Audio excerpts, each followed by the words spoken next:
After my therapy session that afternoon, just before 4:00, my doctor suddenly locked the door and slipped a piece of paper into my pocket. As she walked me out, she whispered, "Don't say anything. Don't react. Read it when you're alone." Sitting in my car, hands trembling, I unfolded the note. My heart nearly stopped. "Don't go home. Run away from your husband." I froze. But later that night, when I overheard his conversation, I finally understood. My doctor wasn't just warning me. She had just saved my life. I'm so grateful you're here with me. Before we dive deeper, I'd love to know, where are you watching from? Drop your country or city in the comments so we can connect. Your presence means everything. Quick note. This story blends fictionalized elements for entertainment and insight. Any similarities to names or places are coincidental, but the lessons I'm sharing, those are invaluable. Now, let's continue. The photo got 847 likes in 3 hours. Me, my husband Julian, my sister Elena, and my daughter Lily, all smiling. Caption: happiness is priceless. What those 847 people didn't see Julian's hand gripping my waist so tight it would leave bruises by evening. Eleanor texting my husband while standing right next to me. Lily hadn't looked me in the eye for 2 weeks. Welcome to my perfect life. The life that was slowly killing me.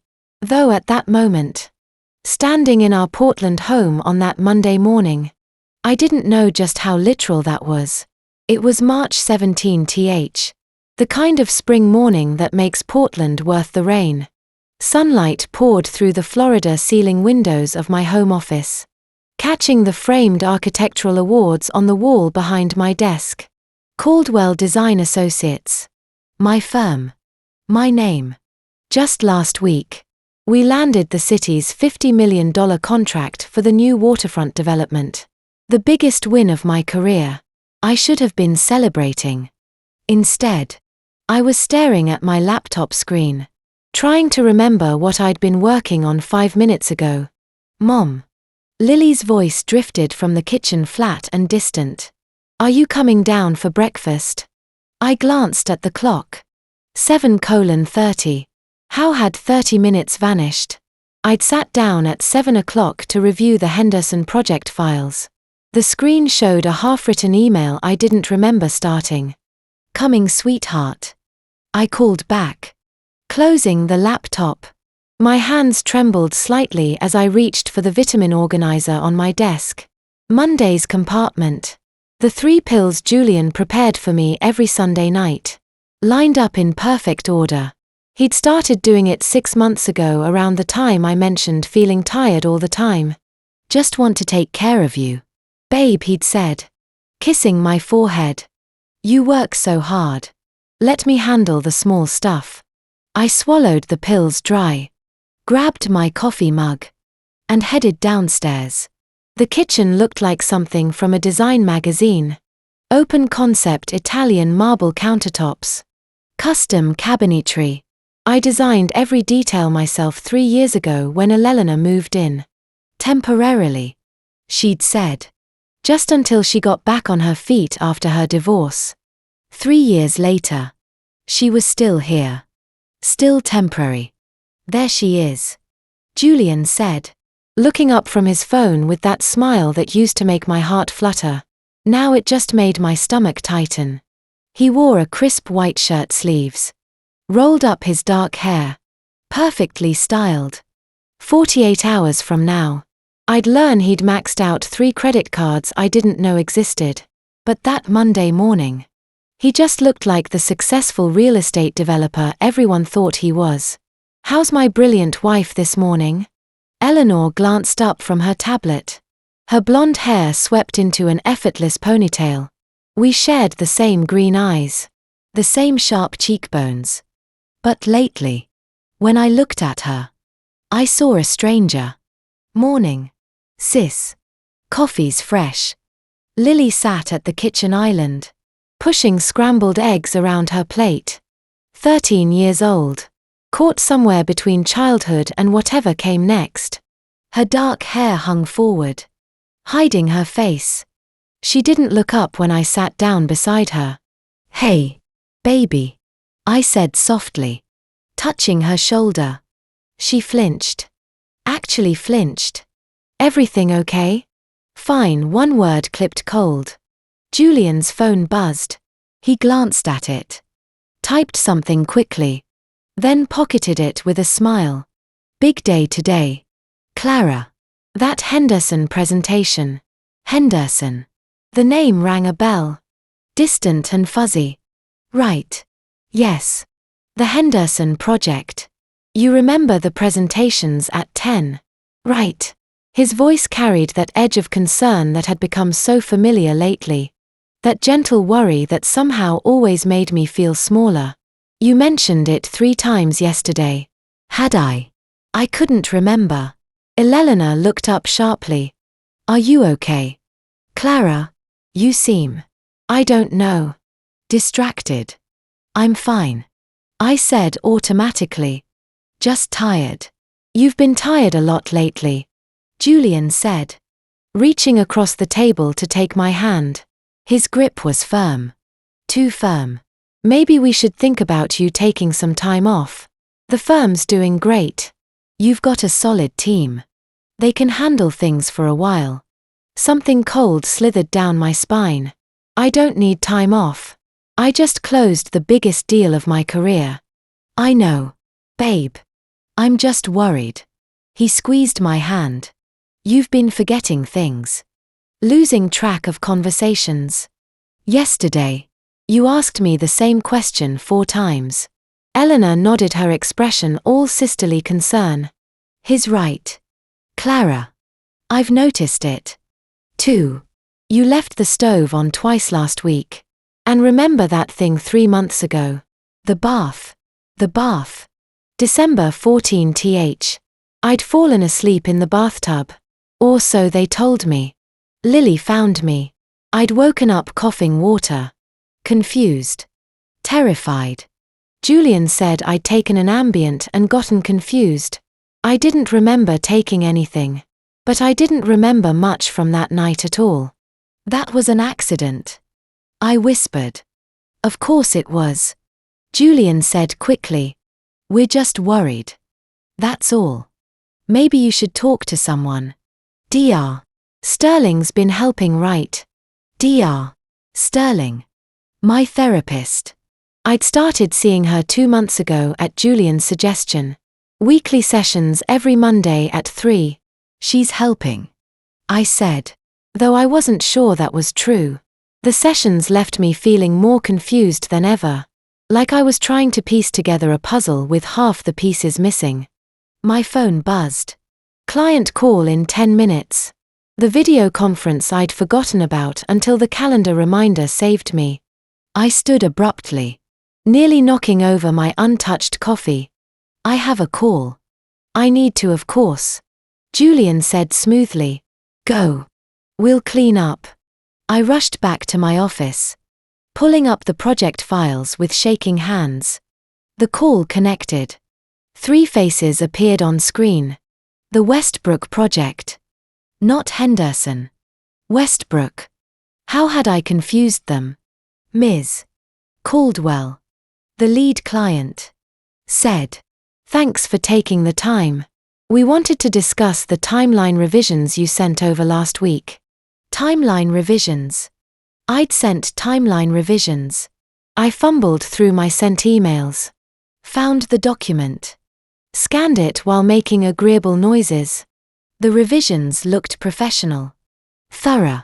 I didn't remember writing them. The call lasted 40 minutes. I said the right things. Apparently. They seemed satisfied. But when they disconnected, I sat in my leather chair, staring at my reflection in the darkened monitor. I looked tired. No more than tired. Hollow. My skin had a grayish tinge. My eyes looked unfocused. Dark circles I'd been covering with increasingly heavy concealer. "Julian's right," I whispered to my reflection. Something's wrong with me. But what I didn't know, what I couldn't possibly know sitting there in my beautiful office in my beautiful house on that beautiful March morning, was that I was completely wrong. Nothing was wrong with me. Everything was wrong with them. At 2:45 that afternoon, I grabbed my purse and headed for Dr. Sterling's office. I thought I was going for help with stress. I had no idea I was about to receive a warning that would save my life.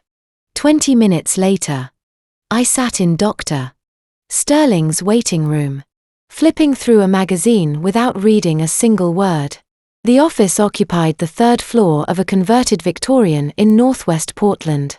All exposed brick and soft lighting meant to feel safe and welcoming. Normally, it worked. That afternoon, nothing could have made me feel safe. Dr. Sterling looked different when she finally opened the door to call me in. Her warm smile seemed forced tight around the edges. She kept glancing toward the hallway like she expected someone to burst through at any moment. Mid-50s silver hair pulled into a neat bun. She'd always projected calm confidence. Today, her hands trembled slightly as she gestured me inside. "Clara," she said quietly. "Come in. Please." I followed her into the familiar space. Cream-colored walls. 2 comfortable chairs positioned at an angle, a small table between them.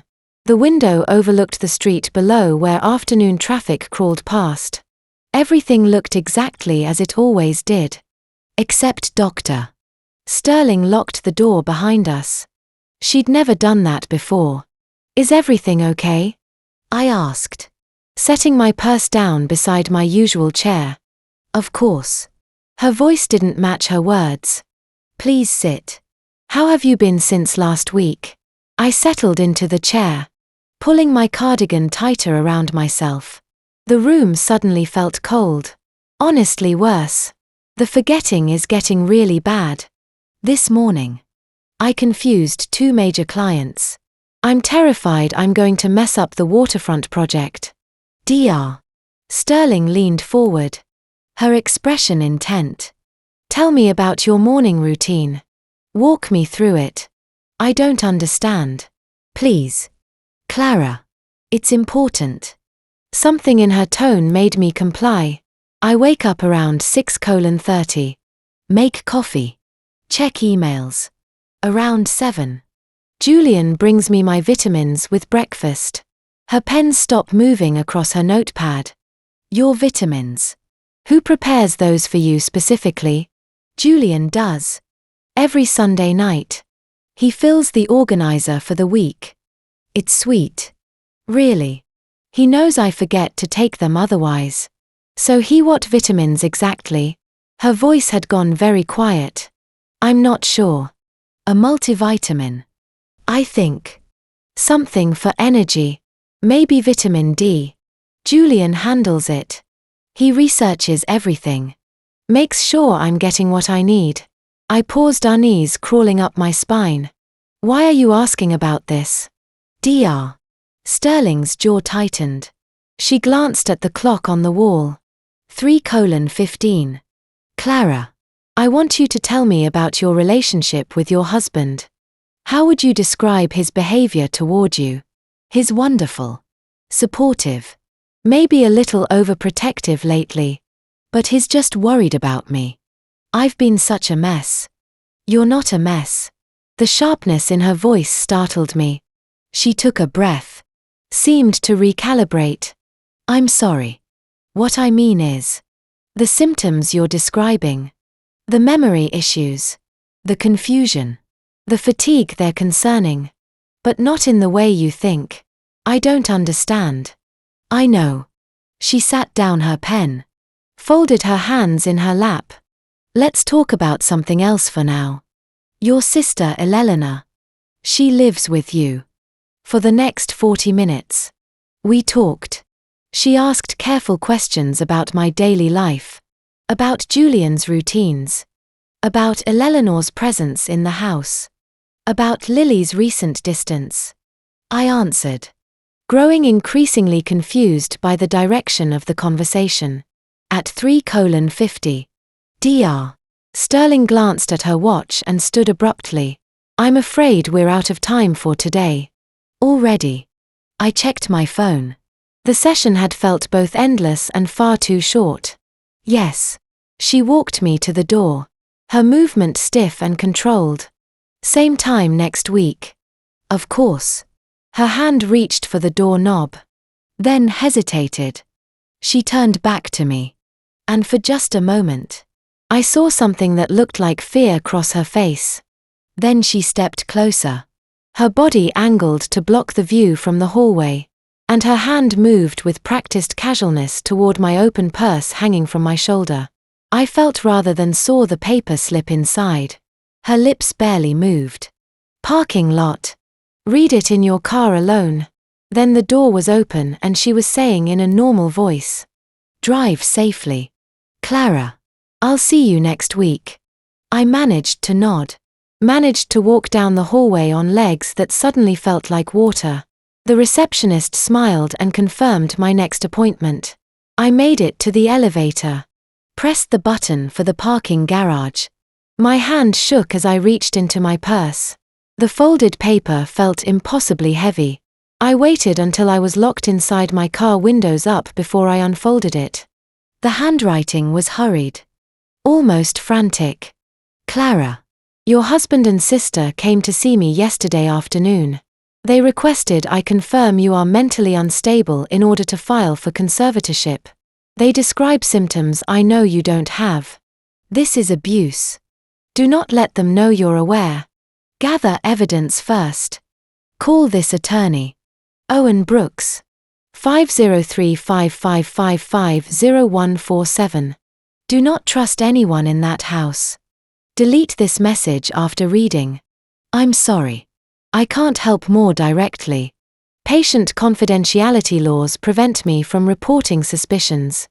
You have to protect yourself. Dr. S. I read it 3 times. My hands shook so badly the paper rattled. Julian and Elena yesterday. Conservatorship. The words made no sense. They couldn't be true. This was my husband. My sister. The people who loved me. Weren't they? The parking garage was dim and quiet except for the hum of fluorescent lights. I sat there for 20 minutes staring at the note, trying to make my brain work through the fog that had become my constant companion. Conservatorship meant control. Control of my decisions. My finances. My company. My life. The $50 million contract. The firm I'd built from nothing over 12 years. Everything with my name on it. No. I whispered. No. This is wrong. Dr. Sterling made a mistake. She misunderstood something. But the paper in my hands didn't feel like a mistake. It felt like a lifeline. I pulled out my phone. Typed Owen Brooks' number into my contacts. Then deleted the message thread immediately. Photographed the note. Uploaded it to a cloud account Julian didn't know about. Then tore the paper into tiny pieces and scattered them in 3 different trash cans across the parking garage. My watch read 4:15. I needed to go home.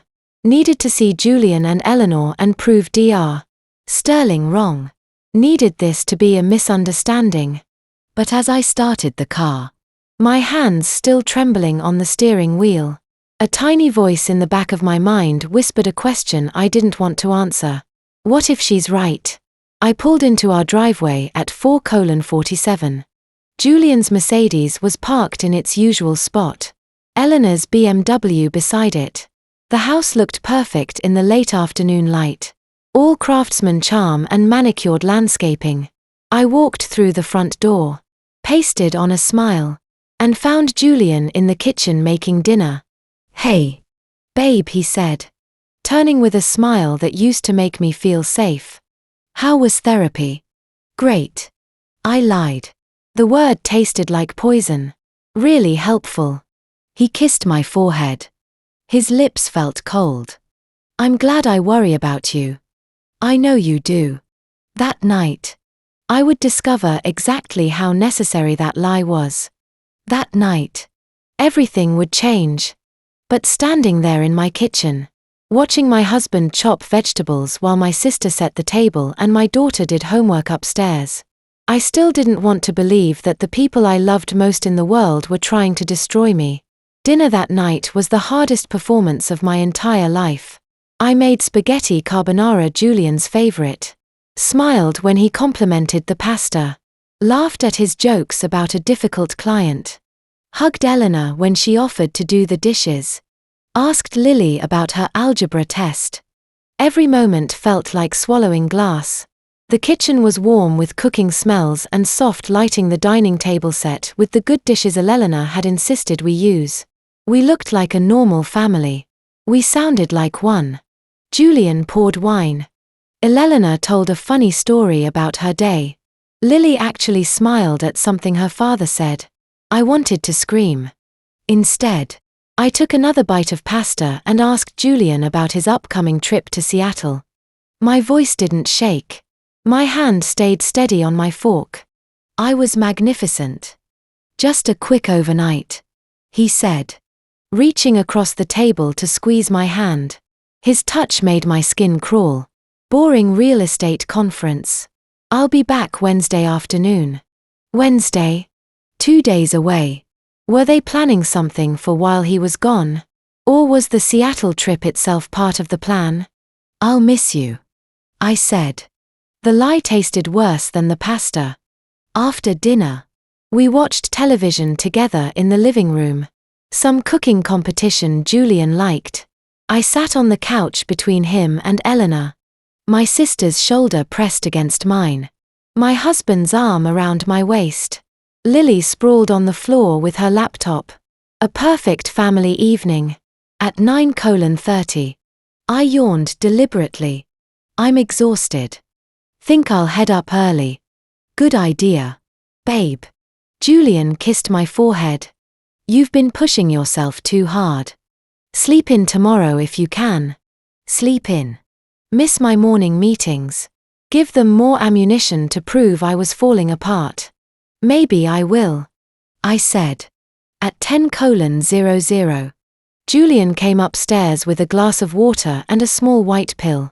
He'd been giving me sleeping pills for 3 months ever since the bathtub incident. To help you rest, he'd said. Doctor's orders. I'd never questioned which doctor. Here you go, sweetheart. He handed me the pill and water, watching as I placed it on my tongue.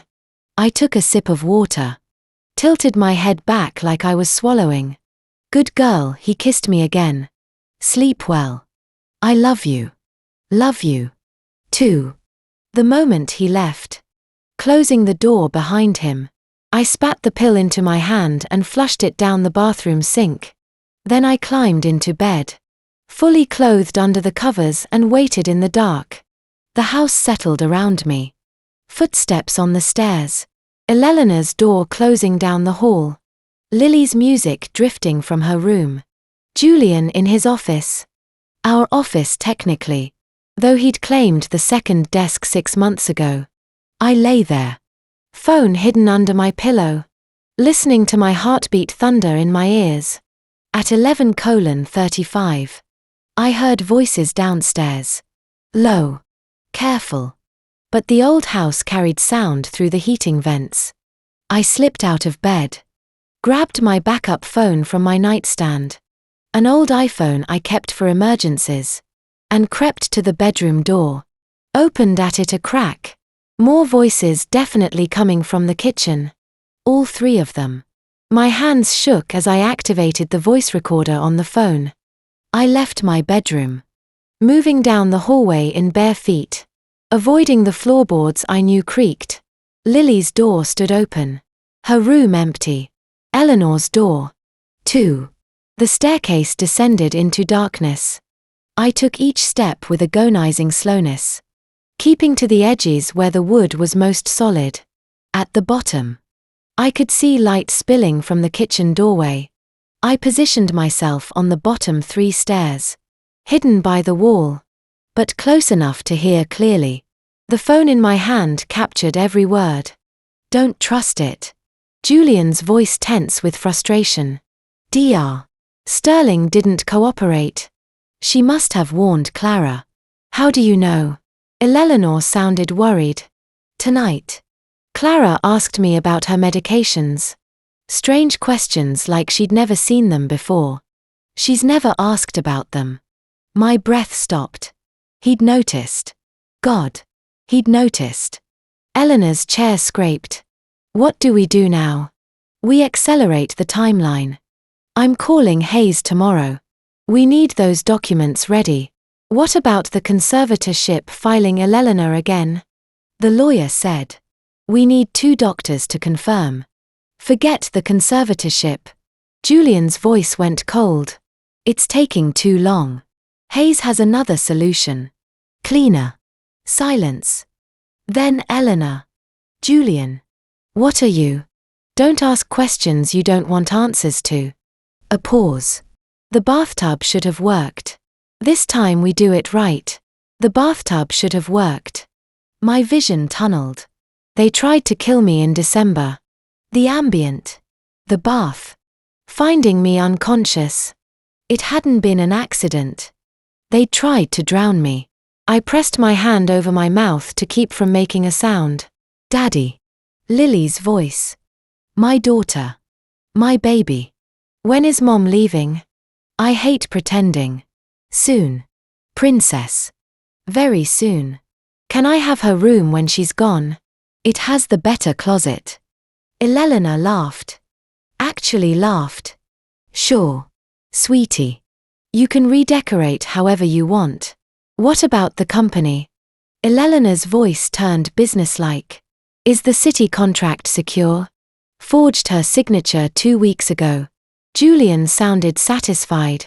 Once she's declared incompetent, it becomes legal retroactively. Caldwell Design Associates will be mine. The 50 million will be mine. Everything will be mine. Ours. Eleanor corrected. Don't forget our agreement. Right. Ours. More discussion.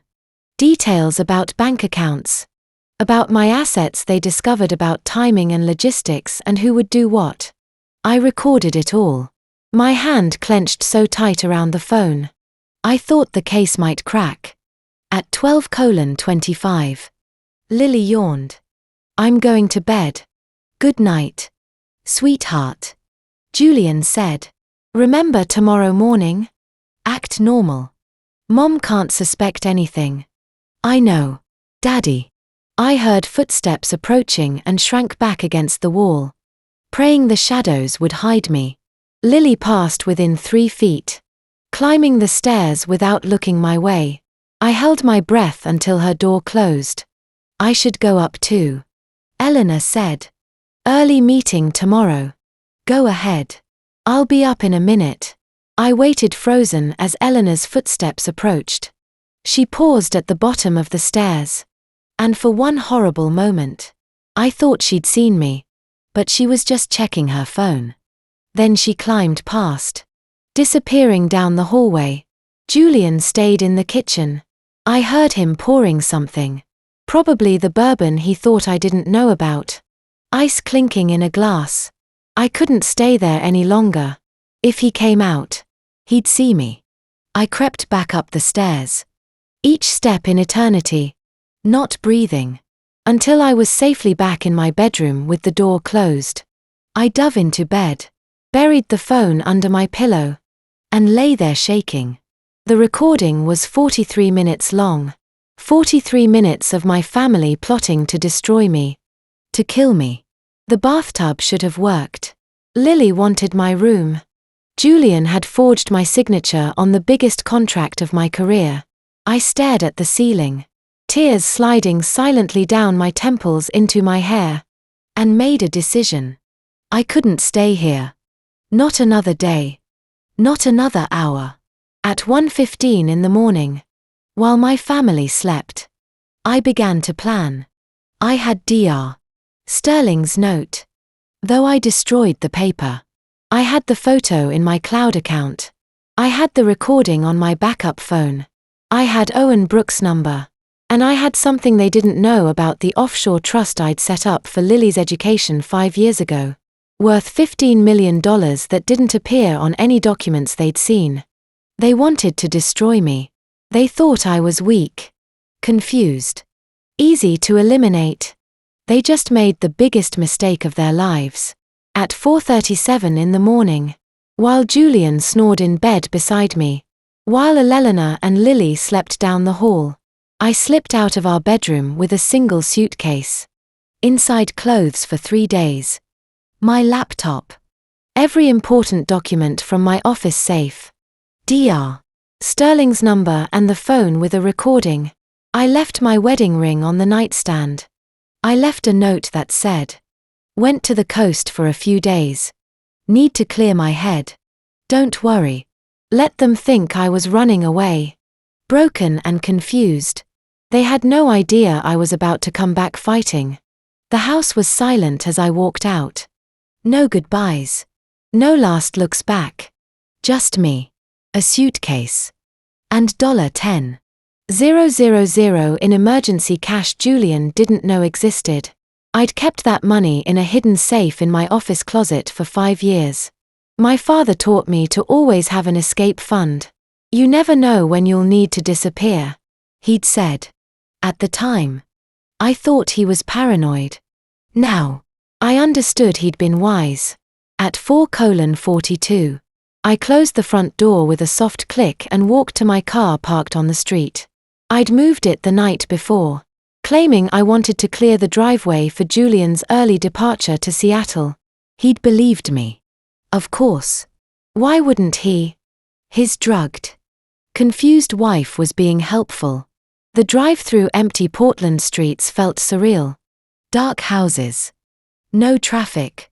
The city still sleeping while my world burned down. At 5:15, I stopped at an ATM outside a closed grocery store and withdrew $500. The daily maximum. Another cushion. Then I drove to the Four Seasons downtown. The lobby gleamed with marble and soft lighting. A night clerk looked up as I approached, probably wondering what kind of emergency brought a woman with a single suitcase at 5:30 in the morning. "I need a room," I said. "Something quiet. High floor." "Of course." She typed efficiently. "We have a junior suite available on the 18th floor. It's normally $350 per night. But there's a fee for early check-in." "That's fine." I placed my credit card on the counter. Not the joint account. The one I'd opened years ago in just my name linked to my business account. The one Julian had never asked about because he assumed he knew everything about my finances. He didn't. "Miss Caldwell." She handed me the key card. "Elevator to your left. Will you need help with your luggage?" "No. Thank you." The room was anonymous and perfect. City view king bed desk by the window. I locked the door through the deadbolt and sat on the edge of the bed with my phone. 6:00. Owen Brooks wouldn't appreciate a call this early. But Dr. Sterling had marked his number urgent. I dialed. He answered on the second ring. "Owen Brooks." "Mr. Brooks. My name is Clara Caldwell." "Dr. Sophia Sterling gave me your number." My voice cracked. "I need help." "Clara." His voice shifted. Became focused. "Dr. Sterling called me yesterday." She explained the situation. "Where are you?" "Four Seasons downtown Portland." "Good. Safe public cameras everywhere." "Smart." A pause. "Can you get to my office by 8? Bring everything you have. Documents. Recordings. Anything. I have a recording from last night. My husband and sister discussing I couldn't finish. Don't say more on the phone. Just come to my office." "Can you do that?" "Yes. 8th floor Morrison Street building." "I'll have coffee ready." He hung up. I sat there, phone in my hand, and finally let myself cry. Not quiet tears like last night.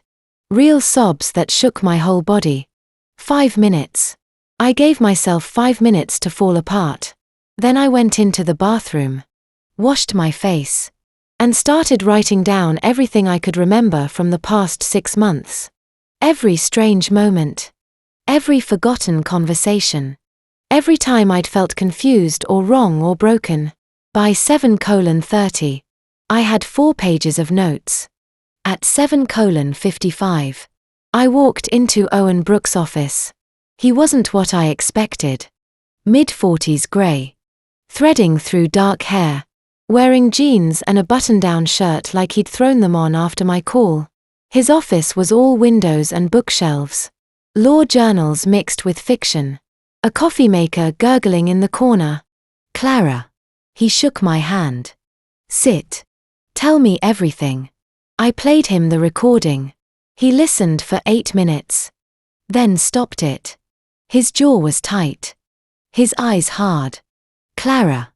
They're not just planning to steal from you. They're planning to have you involuntarily committed against your will." He paused. Searching for words. "This is one of the most calculated cases of domestic abuse I've ever seen." "I'm 35. I said. "I'm not elderly." I thought. "Doesn't matter. It's financial abuse of a vulnerable adult. They're claiming you're mentally incompetent." "That's enough." He poured coffee. Pushed a mug across his desk. "Here's what we're going to do. First, you're going to write down every financial account. Every asset. Every piece of property you own. Everything. Then I'm calling someone who can help us figure out what they've already done." He dialed a number. Put it on speaker. "Marcus Reed." A growly voice answered. "Marcus Owen Brooks. I'm sending you a new client. Domestic abuse case. Financial fraud. Possible conspiracy. Can you take it? Always got time for your referrals." "Owen. What are we looking at?" "Husband. Sister-in-law. And teenage daughter conspiring to declare the client incompetent. Steal her architectural firm worth millions and commit her. We've got them on tape." A low whistle. "Ballsy. Give me details." Owen outlined the situation while I sat frozen. Listening to my life become a case file. Dates. Facts. Evidence. Marcus asked questions. I answered. By 9:00, I'd hired a private investigator I'd never met. "I'll start with financials." Marcus said through the speaker. "Bank records. Credit cards. Phone records. If they plan this. They've been stealing for a while. Give me a week." "We may not have a week." Owen said. "The husband's calling her right now." My phone sitting on Owen's desk lit up for the 47th time. "Julian again." "Don't answer." Owen said. Tactical silence. "Let him worry. Worried people make mistakes." "What about my daughter?" The words came out broken. "She was part of it. She said she wanted my room." Owen's expression softened. 13 years old. Old enough to be manipulated. Young enough to be saved. "We'll deal with that later. Right now. We protect you." My phone buzzed again. Text message. Then another. Another. "Julian. Where are you?" "Julian. Clara. Answer me." "Julian. This isn't funny." "Julian. I'm calling the police." "Let him." Owen said. "You're an adult. You left a note. You're not missing. You're escaping." At 10:00, Owen walked me through the strategy. Restraining orders. Forensic accountants. Documentation of the drugging. Everything would take time. But we had something they didn't know about. We had the truth on tape. And we had Marcus Reed, who just promised to uncover every dollar they'd stolen. Every lie they'd told. Every document they'd forged.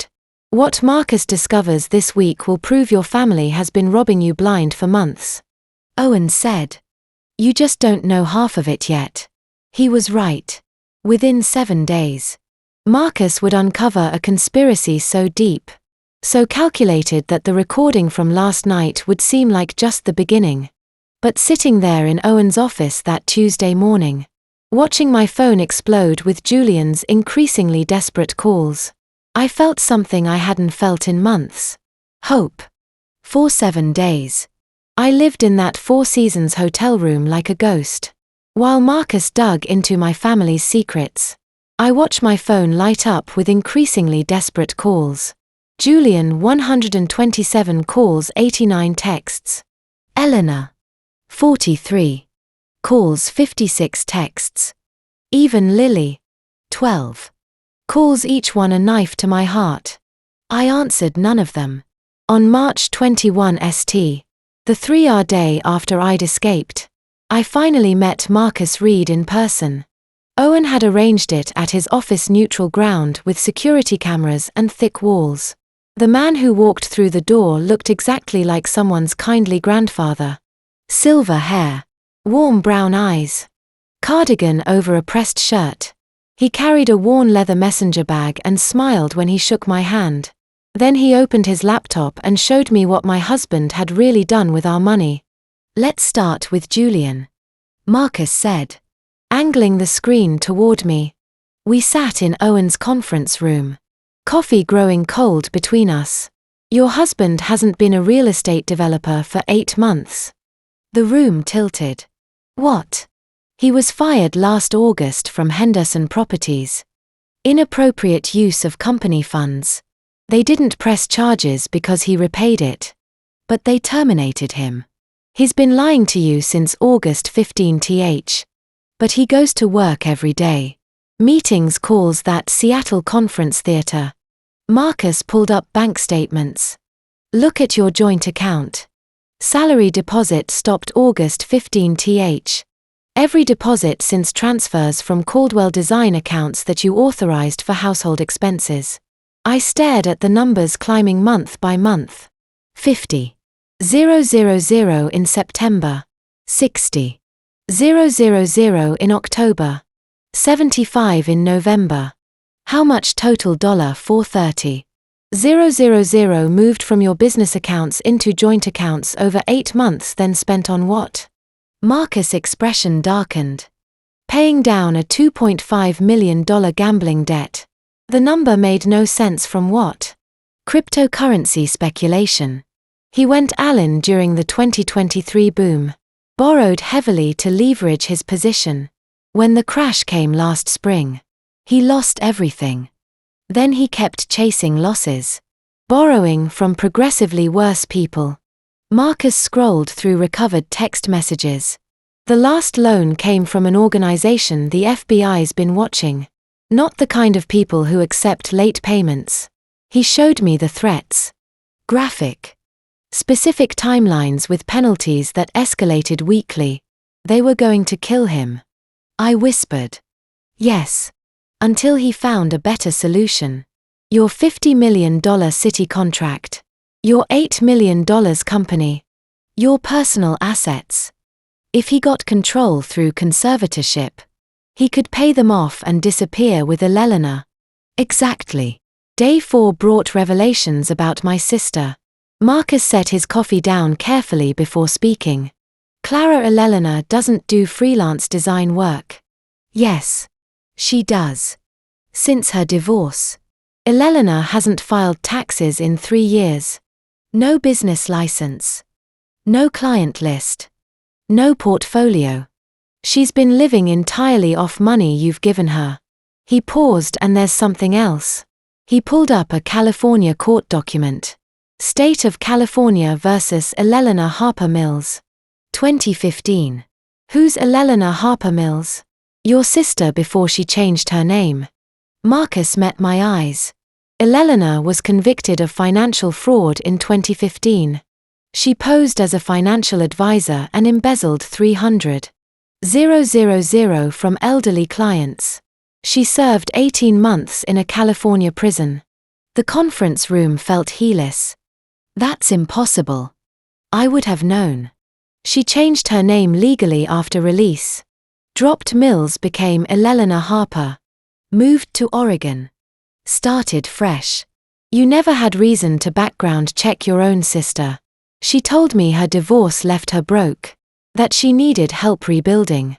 She's a professional con artist who found the perfect mark. His voice gentled. Someone who loved her unconditionally. Days 5 and 6 brought digital evidence. Marcus had remotely accessed the shared devices in my house legally. Owen assured me under protective surveillance authorization. I found a hidden folder on the iPad you and Julian shared. Marcus said during our video call on March 24 It's called Operation Freedom. He shared his screen. My stomach turned. Timeline spreadsheets. Forged documents bearing my signature. Lists of doctors they'd contacted. Medication schedules. Financial projections. Everything documented with chilling precision across 6 months of planning. Phase 1. Establish pattern of confusion. September to November 2024. Phase 2. Medical documentation. December 2024 to February 2025. Phase 3. Permanent solution. March to November 2025. Under Phase 3. One line in red text target date. November 15 2025. They'd scheduled my death like a business meeting. This wasn't impulsive. Marcus said quietly. They've been planning since last September. The drugging. The gaslighting. The doctor visits. It's all here. Julian even kept notes on which medications produced which symptoms. Adjusting dosages based on your reactions. I read through tears. My husband had researched destroying me with the same thoroughness he'd once used planning our anniversary vacations. On day the 7th of March 26 Marcus and Owen sat across from me in my hotel suite. We have enough for criminal charges. Owen said. Conspiracy fraud. Forgery. Attempted poisoning. The recording from your house. Plus Marcus' findings. The DA would take this case tomorrow. But I heard hesitation in his voice. Marcus leaned forward. But there's something about the bathtub incident that bothers me. My hands went cold. What about it? December 14 You nearly drowned in your bathtub. They told you it was an ambient accident. You don't remember much. That's right. Clara. I pulled the hospital records from that night. Marcus's voice changed. Became careful. Gentle. You had 30 milligrams of ambient in your system. That's 3 times a normal dose. You don't have an ambient prescription. But Julian does. And his bottle from that week was missing 9 pills. The hotel room seemed to shrink around me. The ER doctor noted something else. Subcutaneous bruising on both your shoulders consistent with sustained downward pressure. At the time, they thought maybe paramedics caused it during rescue attempts. But combined with the ambient level. What are you saying? Marcus' kind eyes went hard as stone. I'm saying that wasn't an accident. Clara. The wine Julian brought you that night. We found the glass still in evidence. It tested positive for ambient residue. You were drugged and those bruises on your shoulders. Someone held you underwater. The room spun. He tried to kill me in December. Yes. And when Lily came home 90 minutes early and saved you, he switched to the long-term plan. The slow poisoning. The conservatorship. The staged institutional suicide scheduled for November. Marcus closed his laptop. I think December 14th was the first murder attempt. I sat frozen. Processing the truth. Julian hadn't just been stealing from me for months. He'd already tried once to end my life. When that failed, he'd adapted. Planned better. Scheduled my death 8 months out to avoid suspicion. What do we do? I whispered. Owen answered. We prove it. Every piece. The bathtub attempt. The systematic poisoning. The financial conspiracy. The planned murder.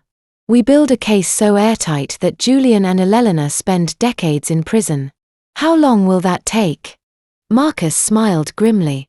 We start tomorrow, and Clara. By the time we're done, they won't know what hit them. On March 26th, Marcus arrived at Owen's office with a bag of equipment that looked like it belonged in a spy movie. Button cameras, voice-activated recorders, motion sensors, GPS trackers. He laid them across Owen's conference table like surgical instruments, each one smaller than I'd imagined possible. Is this legal? I asked, staring at cameras no bigger than shirt buttons. Marcus nodded. It's your house. Your property. And Owen filed protective surveillance authorization based on Dr. Sterling's warning about your safety. Owen leaned forward, his expression serious. Let me be very clear about the legality. Clara, we're only placing cameras in common areas. Kitchen. Living room. Your home office. Front entrance. Hallway. No bedrooms. No bathrooms. Only spaces where there's no reasonable expectation of absolute privacy. Your own home. Marcus added. Where you have every right to install security, especially given documented threats to your well-being. How do we install them without Julian knowing? We don't need to enter. You still have your house keys. Right. I did. I'd taken them when I left, though I hadn't thought about why. Julian's in Seattle until tomorrow night. Marcus said.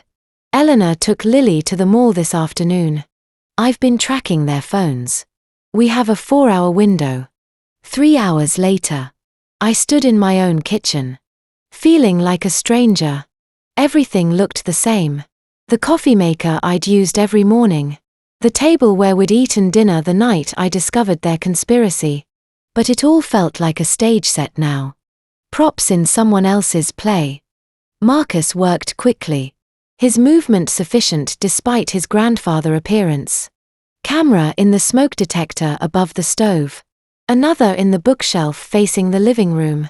One more in the frame of my office door. They'll never notice, he said quietly. And they'll give us everything we need. He was right. The first week of footage was damning. Day 1. March 26th. 8:47 p.m. Julian and Eleanor in the kitchen. Thinking they were alone. Thinking Clara was gone for good. Julian pulled Eleanor close and kissed her. Not a friendly peck. A kiss that proved everything Marcus had suspected about their relationship. How long Eleanor's voice captured perfectly by the smoke detector camera. Does it matter? Julian poured wine. She's gone. Probably holed up in some hotel too confused to think straight. What if she hired a lawyer? Julian laughed. With what proof we've been so careful? Even if she tries to fight, who's going to believe her over us? The confused, forgetful wife who's been falling apart for months. Day 3. March 28th. Julian in my office rifling through my files. Photographing documents with his phone. My business contracts. Client lists. Bank statements. Anything good? Eleanor called from downstairs. The offshore trust. I knew she had one. 15 million. Jesus Christ. My hidden asset. The one thing they hadn't found yet until now. Day 4. March 29th. Eleanor on her phone pacing the living room. Hayes. It's me. We need those documents faster. I don't care about your timeline. Julian's getting nervous. Yes. The signature samples are in your email. Just get it done. Hayes. The forger Marcus had been tracking. Day 6. March 31 St. Julian at the kitchen computer, Google search history captured by the camera behind him. I watched Marcus replay it. Zoom in on the screen. How to expedite conservatorship, Oregon. Involuntary commitment. Mental health facility. Transfer property. Mentally incompetent person. He was researching how to destroy me with the same focus he'd once used planning our wedding. But the footage that broke me came on April 2 ND. Lily in the living room crying. Julian sitting beside her, his arm around her shoulders and what would have looked like comfort if you didn't see the calculation in his eyes. I don't want to lie about Mom anymore. Lily sobbed. This feels wrong. Lily. Sweetheart. We've talked about this. Mom is sick. We're helping her. But what if she's not sick?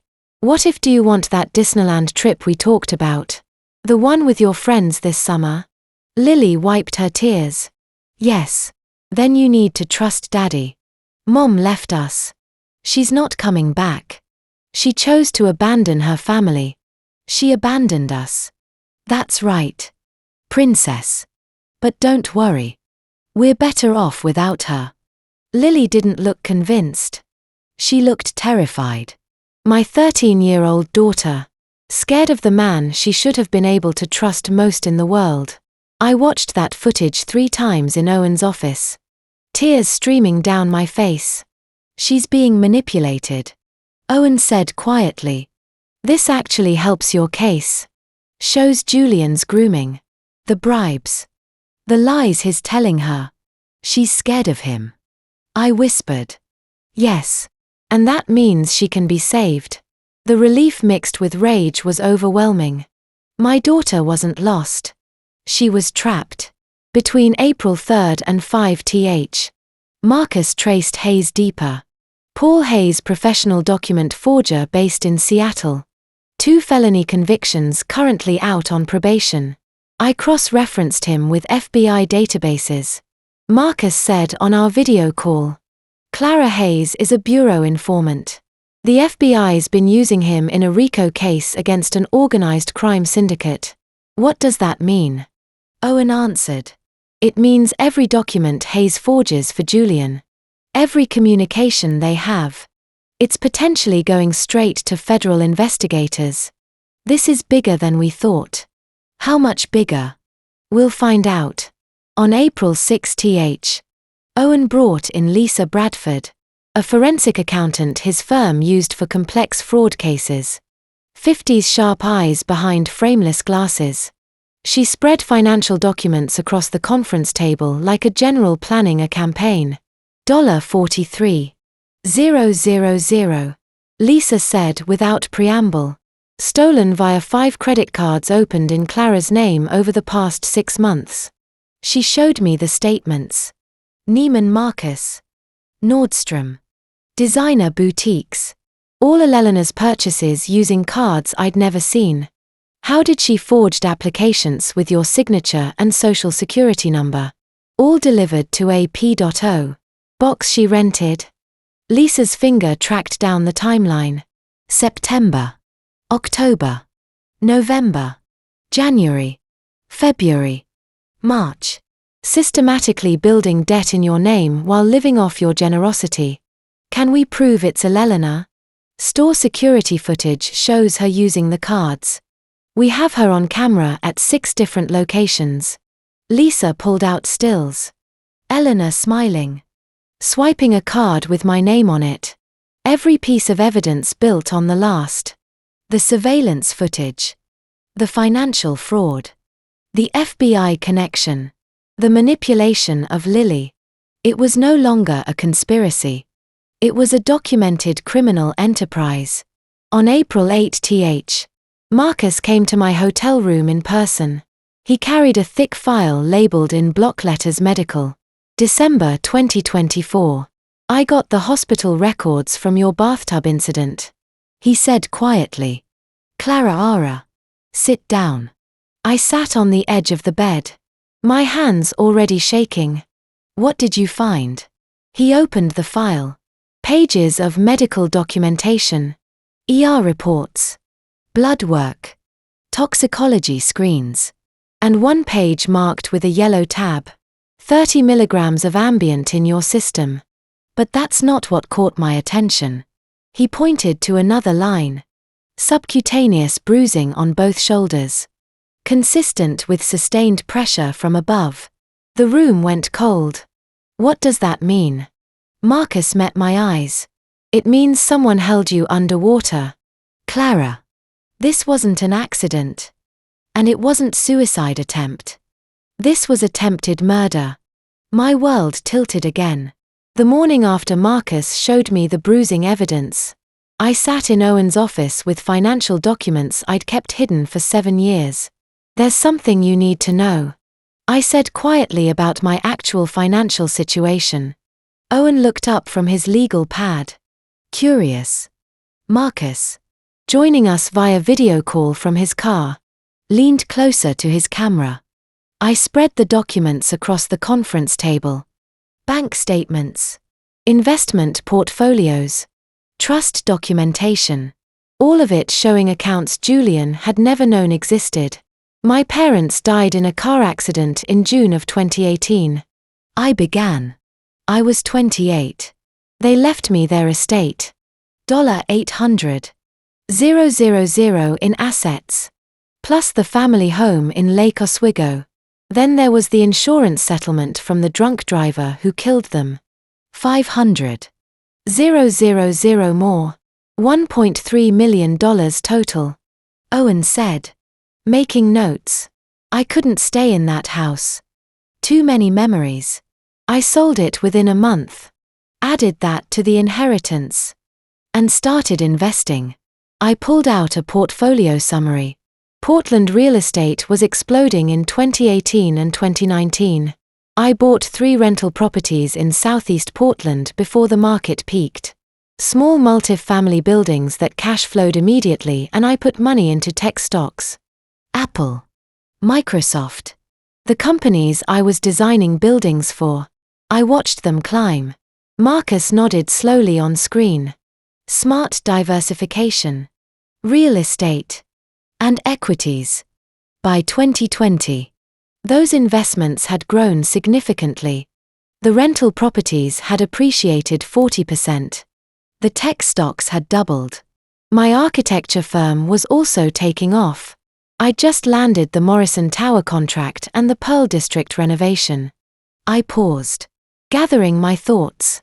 That's when I established the trust. I slid the trust documents toward Owen. For Lily's future. Education security.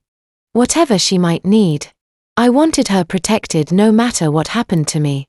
Owen picked up the statement. His eyes widened. $15. $247. $893.17 funded in 2020 when Lily was 8 years old. It's an irrevocable trust. Lily is the sole beneficiary. I'm the grantor. The trustee is Wilmington Trust Company in Delaware, a professional firm that manages high-end net worth trusts. I met Owen's eyes. I never told Julian about any of it. Why not? Marcus asked through the screen. Because I wanted to know he loved me for me. Not for money. I leaned back in my chair. My parents were wealthy. Not billionaires. But comfortable. They always warned me people change when they know you have money. They treat you differently. They want things from you. So when I met Julian, I kept my inheritance separate. Used a different financial advisor. He never met offshore accounts. He never saw statements for legal structures. He would never accidentally discover. I pulled out another set of statements. These are my current liquid assets outside the trust. $3.7 million managed through accounts in the Cayman Islands in Switzerland. Completely legal. Fully reported to the IRS. But invisible to anyone who doesn't know to look for them. The office went silent except for the hum of the air conditioning. Julian doesn't know about any of this. Owen asked carefully. He saw a reference to Lily's trust last week when Marcus' cameras caught him searching my office computer. But he doesn't know the amount, the structure, or that he has zero access to it. I tapped the trust documents. This is irrevocable. Lily is the sole beneficiary. Even if Julian somehow got conservatorship over me, he couldn't touch this money. Legally. It's not mine anymore. It's Lily's, held in trust until she's 25. And the $3.7 million liquid assets completely separate from any marital assets inherited before marriage. Kept in separate accounts. Never commingled with joint funds under Oregon law. That's my separate property. Julian has no legal claim to it whatsoever.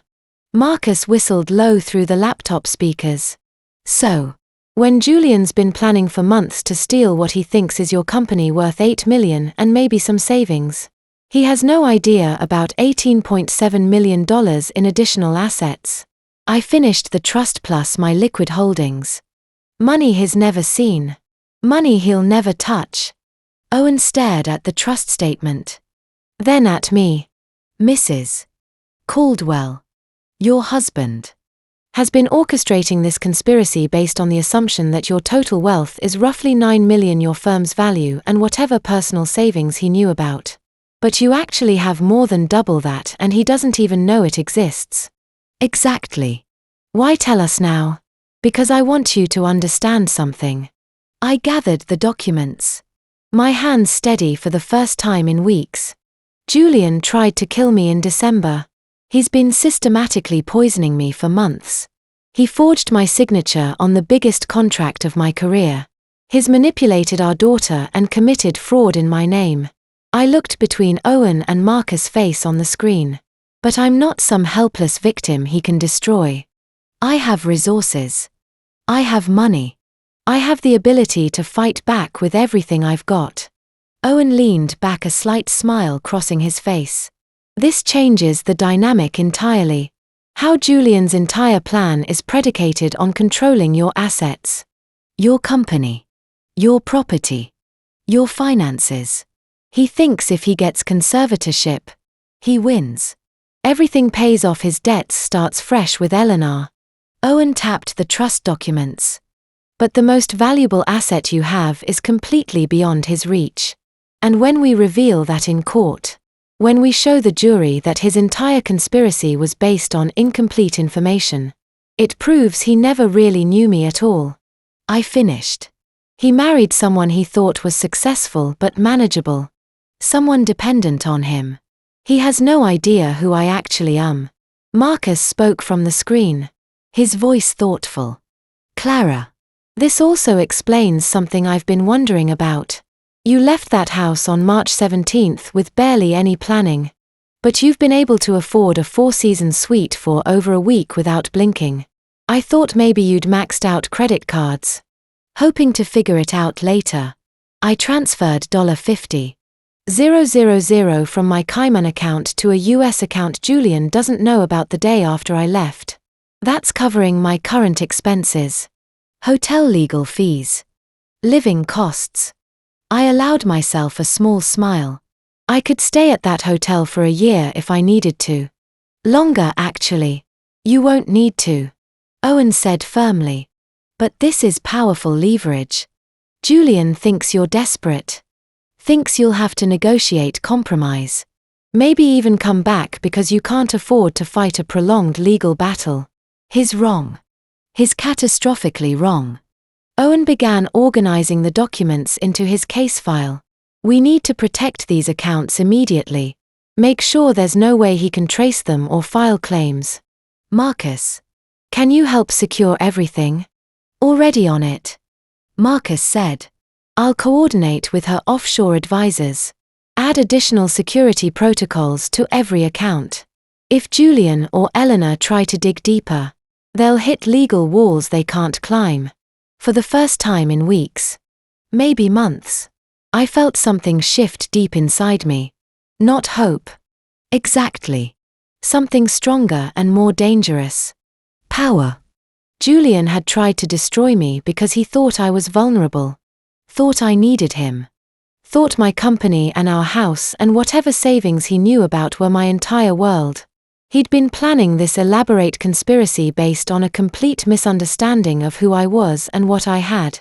And that fundamental mistake was going to cost him everything.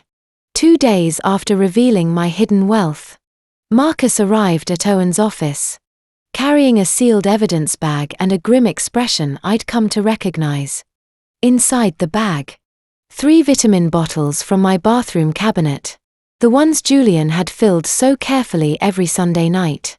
I had these tested, Marcus said, placing them on the conference table. The lab results came back this morning. Owen and I leaned forward. Marcus opened his laptop and pulled up a toxicology report. These aren't vitamins, Clara. They're not even close. He highlighted 3 lines on the report. Lerazepam 2 mg per capsule. That's an anti-anxiety medication brand name. Ativan. Zolpidem 5 mg. You'd know it as Ambient. A powerful sleep aid. And Reprodone 1 mg. That's an antipsychotic medication. The room tilted. In my vitamins. Mixed into the capsules. Someone opened them. Removed the actual vitamin powder and replaced it with a precise cocktail of these 3 drugs. Marcus pulled up another document. I also got your pharmacy records. You've never been prescribed any of these medications. But Julian has. Owen said quietly, reading over Marcus's shoulder. Correct. Julian has an active prescription for Zolpidem.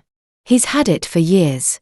And I found evidence he forged a prescription for Lerazepam last September using a doctor he'd seen once for a sports injury.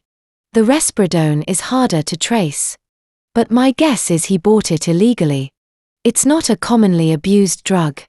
So it's easier to acquire on black markets. What would these drugs do? I asked. Though part of me already knew. I'd lived the answer for 3 months. Individually. Each drug has specific effects. Together. Marcus shook his head. They create the perfect storm for cognitive impairment. Memory loss. Confusion. Disorientation. An inability to focus or make decisions. That's what I was experiencing. I whispered. Every symptom. Yes. And it would only get worse. I had the lab analyze not just the current capsules, but samples from bottles you'd thrown away in your bathroom trash. The oldest ones from early January had lower concentrations. Julian was increasing the dosage gradually, about 10% every week. Owen pulled up a calculator. If he started in January and increased weekly, that's roughly 16 weeks of escalation, which means the current dosage is approximately 3 times what he started with. Marcus confirmed. And if Clara had continued taking them, I need you to meet someone. Owen interrupted, pulling out his phone. Dr. Raymond Bradford. He's a toxicologist I've worked with on previous cases. He reviewed the lab results this morning. He's waiting downstairs. 10 minutes later. Dr. Bradford sat across from me. Mid-60s silver beard. The kind of calm authority that comes from decades of expert testimony. He opened a tablet and pulled up images that would haunt me for months. Mrs. Caldwell.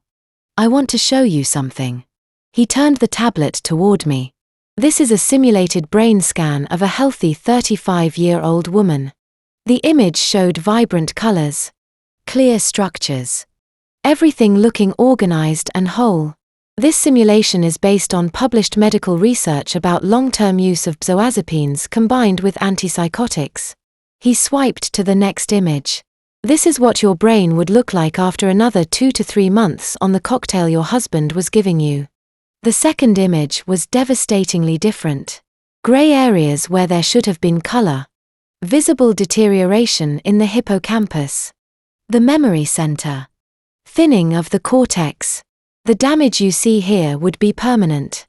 Dr. Bradford said quietly. Irreversible cognitive decline. You would require assisted living care. Mrs. Caldwell. You would forget your daughter's name. Basic tasks like dressing yourself, managing finances, even recognizing familiar faces. All of that would become impossible. My throat closed. How long did I take these? According to Marcus' timeline, approximately 10 weeks. Early January through mid-March. And if ID continued, another 8 to 12 weeks of escalating doses would likely have pushed you past the point of recovery. You stopped just in time. He closed the tablet. Your husband wasn't just stealing your money, Mrs. Caldwell. He was systematically erasing your mind. The office was silent except for the hum of the air conditioning. This was intentional, Owen said. It wasn't a question. Absolutely. Dr. Bradford replied. The specific combination of drugs. The gradual dosage increased the timing. This was calculated to produce symptoms that would appear to be early onset dementia or Alzheimer's disease. Perfect justification for a conservatorship filing. And the permanent damage I asked would have made you genuinely incompetent. Unable to challenge the conservatorship or testify against him. He would have had complete control over you and your assets for the rest of your life. Dr. Bradford's expression hardened. This is one of the most insidious cases of intentional poisoning I've encountered in 30 years of forensic toxicology. Marcus pulled up a chart showing the dosage escalation. Week by week. The lines climbed steadily. He kept records. Clara. We found a spreadsheet on that iPad. The one with the Operation Freedom folder. He documented every dosage increase. Tracked your symptoms adjusted based on how you responded. He experimented on me. I said numbly. Yes. Owen made notes, his jaw tight. This evidence is admissible in court. Dr. Bradford can testify. The pharmacy records prove Julian had access to these drugs. The spreadsheet proves premeditation. Combined with everything else. This is attempted murder. Marcus finished. Slow. Calculated. And nearly successful. I looked at the brain scan images again. That could have been me. Should have been me if I hadn't read Dr. Sterling's note.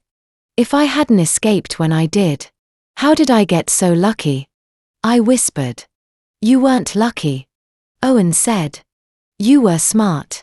You listened to your instincts. You trusted Dr. Sterling. You got out. 2 more months. I said I was 2 months away from permanent brain damage. But you're not damaged.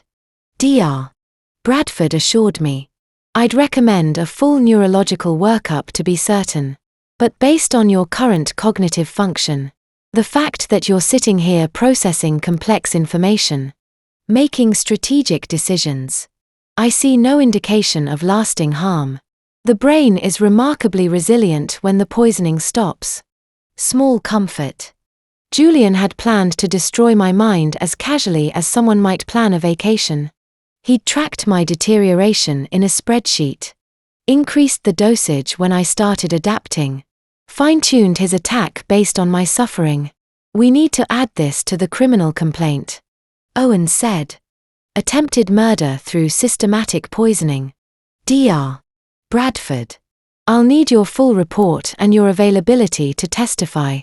You'll have both. That night alone in my hotel room. I couldn't stop thinking about the brain scans. The before and after. How close I'd come to losing myself completely. Julian hadn't just wanted my money. He'd wanted to make sure I could never fight back. Never recover. Never even understand what he'd done to me. He'd wanted to erase me while keeping me alive. And he'd almost succeeded. On April 13 Marcus spread hospital records across Owen's conference table. December 14 2024. The night I almost died. Let's talk about what really happened in that bathtub. He said quietly. I've been avoiding this. 3 months later. I still had nightmares. The sensation of water. The feeling of floating. Waking up coughing and confused Julian's worried face hovering over me while EMTTs worked. The hospital found 30 milligrams of Zolpadem in your blood. Marcus began. That's 3 high-doses pills. You don't have a prescription for Ambient. But Julian does. Owen pulled up pharmacy records. His prescription bottle from that week was missing 9 pills. 9. He took multiple attempts to dissolve them in liquid. Marcus explained. Wine specifically. Red wine masks the bitter taste better than white. We found your wine glass from that night. Police kept it as evidence when they initially investigated. Ambient residue confirmed. I remembered that glass. Julian bringing it to me. Smiling. You've been so stressed lately. Babe. Relax. Timeline reconstruction. Marcus continued. You started your bath at 6:45. Julian brought you wine at 7. By 7:22. You were unconscious. We know because that's when your phone stopped showing activity. You'd been texting with a client. Lily found me at 7:37. I whispered. She told me she came home early from her sleepover. Her friend got sick. The friend's mother drove Lily home around 7:30 instead of 9 o'clock as planned. Marcus pulled up another document. Lily was supposed to be gone until 9. That gave Julian a 2-hour window. Instead, she walked in after 35 minutes. 35 minutes. That's how close I'd come to death. 90 minutes of pure chance. Lily performed CPR. Owen said. Reading the paramedic report. She'd learned it in her school health class that semester. And the 911 dispatcher walked her through the steps while emergency services were on the way. She saved your life. Clara. My daughter. 13 years old. Finding her mother unconscious in a bathtub. Bringing me back from the edge while her father. Where was Julian? I asked. His phone GPS shows he was at a bar 6 blocks away. He'd made sure to establish an alibi. He didn't get home until 7:13 minutes after Lily called 911. Claimed he'd gone out for a drink because you wanted alone time. Marcus opened another file. Julian's Google search history from the week before December 14th. He turned the laptop toward me. How long does unconscious person drown in bathtub?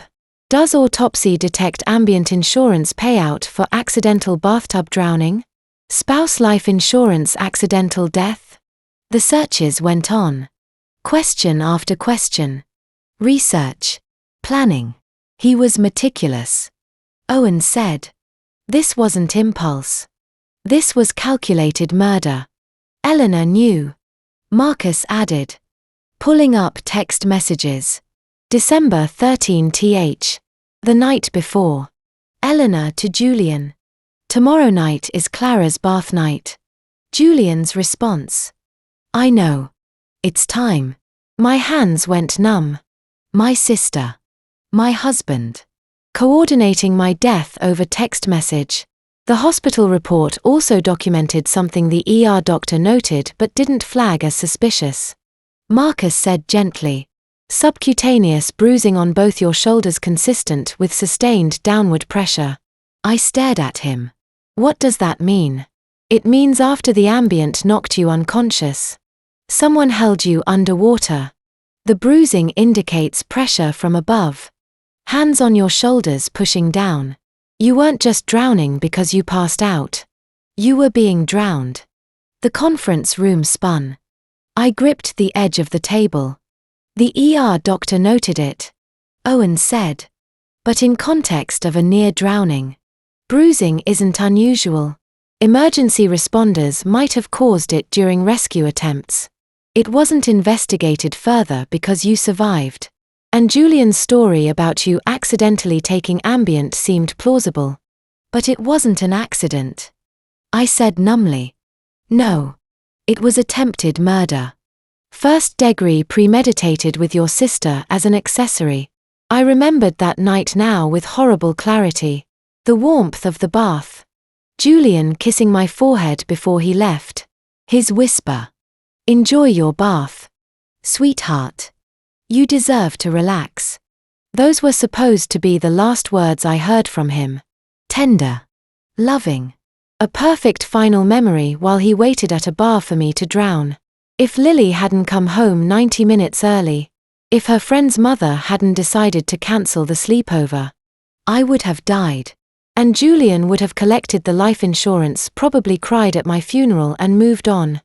There's one more thing. Marcus said carefully. The nurse's notes from the ER. She documented family reactions when you regained consciousness.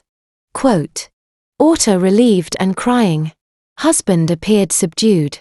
When informed patient would make full recovery. Husband's expression was briefly disappointed before masking with appropriate relief. Disappointed. I repeated. The nurse noticed. She made a note. She didn't understand the significance. But she saw it. Julian had been disappointed that I survived. Not relieved. Not grateful. Disappointed. After this failed, Owen said he changed tactics. Couldn't risk another suspicious near-death incident. So he started the slow poisoning instead. The vitamins. The systematic cognitive destruction. A different approach to the same goal. I looked at the evidence spread before me. The Google searches. The texts. The hospital records. The bruising photos. The timeline that put Lily's early arrival at exactly the moment that saved my life. My daughter had saved me through pure chance. And my husband had been planning my death with the same careful attention he'd once used to plan our anniversary trips. This is attempted murder, Owen said. The DA will add it to the charges. Combined with the poisoning evidence. The conspiracy to commit fraud. The forgery. Julian's looking at decades in prison. Eleanor. 2. I couldn't speak. Couldn't process. Could only see Julian's face in my memory. Kissing my forehead. Whispering those tender words while planning to let me drown. Clara. Marcus' voice gentle. Are you okay? No. I whispered. But I'm alive.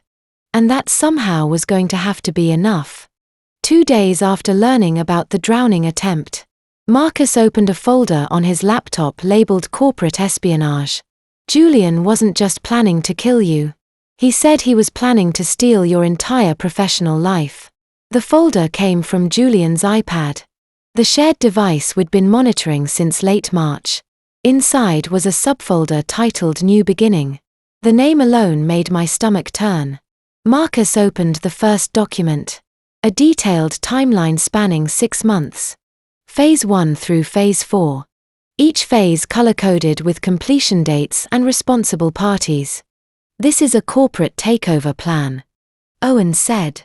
Reading over my shoulder. Comprehensive. Professional. He must have hired someone to help draft this. Phase 1. Establish Clara's incompetence. September 2024 to January 2025. Phase 2. Secure client relationships. January to March 2025. Phase 3. Legal documentation. March to April 2025. Phase for launch new entity. April 30th. 2025. April 30th. I whispered. That's in 12 days. That's also the date in his conservatorship filing timeline. Owen noted. The day you were supposed to be involuntarily committed. Marcus pulled up the Phase 2 folder. Email after email. Julian had contacted 15 of Caldwell Design Associates' largest clients directly. I read the messages. Each one a knife to the gut. Dear Mr. Harrison. I'm reaching out regarding Clara Caldwell's health situation. As her husband and business partner, I wanted to inform you personally that Clara will be stepping back from active management due to medical issues. I'll be assuming operational control to ensure continuity of service. Business partner. I looked up. Julian's never worked at my firm. He's not even listed as an employee. He is now. Marcus said grimly. Or he was trying to be. Look at these forged documents. My signature on partnership agreements dated back to 2020. Transfer of authority forms. Power of attorney paperwork giving Julian control over all business decisions. Every signature is fake. Owen said. Pulling up a comparison sheet. See the C in Caldwell. Your real signature has a distinctive loop. These forgeries don't. A handwriting expert will testify. These are fraudulent. But the most damning evidence was the city contract. The $50 million waterfront development project I'd won last month. My firm's biggest achievement in 12 years. Julian had attempted to transfer it. Marcus showed me the paperwork. A forged power of attorney submitted to the city contract office on March 20th. 3 days after I'd escaped. The document claimed I was medically incapacitated and transferring all contractual obligations to Julian Caldwell acting as my legal representative. Did it work? I asked, dreading the answer. No. The city's legal department flagged it for review. They tried to contact you directly for confirmation. When they couldn't reach you, they put the transfer on hold pending investigation. Owen smiled slightly. Bureaucracy saved you. But if I'd been committed like Julian planned, then he would have had legal standing to act on your behalf. The conservatorship would have given him authority to sign contracts, transfer assets, make business decisions. The city would have approved the transfer. I stared at the forged power of attorney. My signature. But not my signature. My company. But not my company anymore. There's more. Marcus said. He pulled up a corporate registration document filed with the Oregon Secretary of State on April 5th. Caldwell and Sterling Design LC Principals Julian Caldwell Elelena Harper Registered Agent. Elelena Harper. Business purpose. Architectural design and consulting services. His using my name. I said numbly. His literally stealing my brand and attempting to steal your clients. Owen added. We pulled the client list he filed with his business license application. It's your client list. Clara. Every single name. He was planning to contact them. All tell them you'd retired due to health issues and offer seamless transition to his new firm. What about Elelena? Marcus scrolled through documents. She's listed as interim CEO. Her signature is on the incorporation papers. The lease for office space. Job postings for staff. She was going to run the day-to-day operations while Julian controlled everything behind the scenes. They were replacing me. I whispered. With themselves and launching in 12 days. Owen confirmed. April 30th. The same day you were supposed to disappear into an institution unable to fight back. Unable to tell anyone what they'd done. I looked at the corporate logo Julian had designed. Caldwell and Sterling Design. Modern. Professional. It could have been my firm's logo. Maybe that was the point. Who is Sterling? I asked. No one. Marcus said. It's a fake partner name. Julian probably thought it sounded more established than Caldwell Architectural or just using his name alone. Makes the firm seem larger. More credible. He's been working on this since September. I said. Scrolling through the timeline. 6 months of planning. While he was drugging me. Manipulating Lily. Conspiring with Elelena. He was also systematically destroying my company. We need to act fast. Owen said. Already typing on his phone. I'm filing for an emergency injunction blocking the April 30th launch. We'll notify every client Julian contacted. Inform them of the fraud. Contact the city contract office with evidence of forgery. And add corporate fraud to the criminal charges. What about my employees?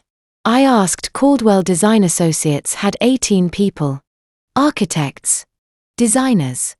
Administrative staff. People who depended on the firm for their livelihoods. How many know about your absence? I don't know. I've been gone a month. Julian must have told them something. Marcus pulled up internal company emails. He told them you were on medical leave. Extended stress-related absence. He's been forwarding company emails to himself. Responding as if he had authority. Can we stop him? Yes. Owen said firmly. But we need to move now.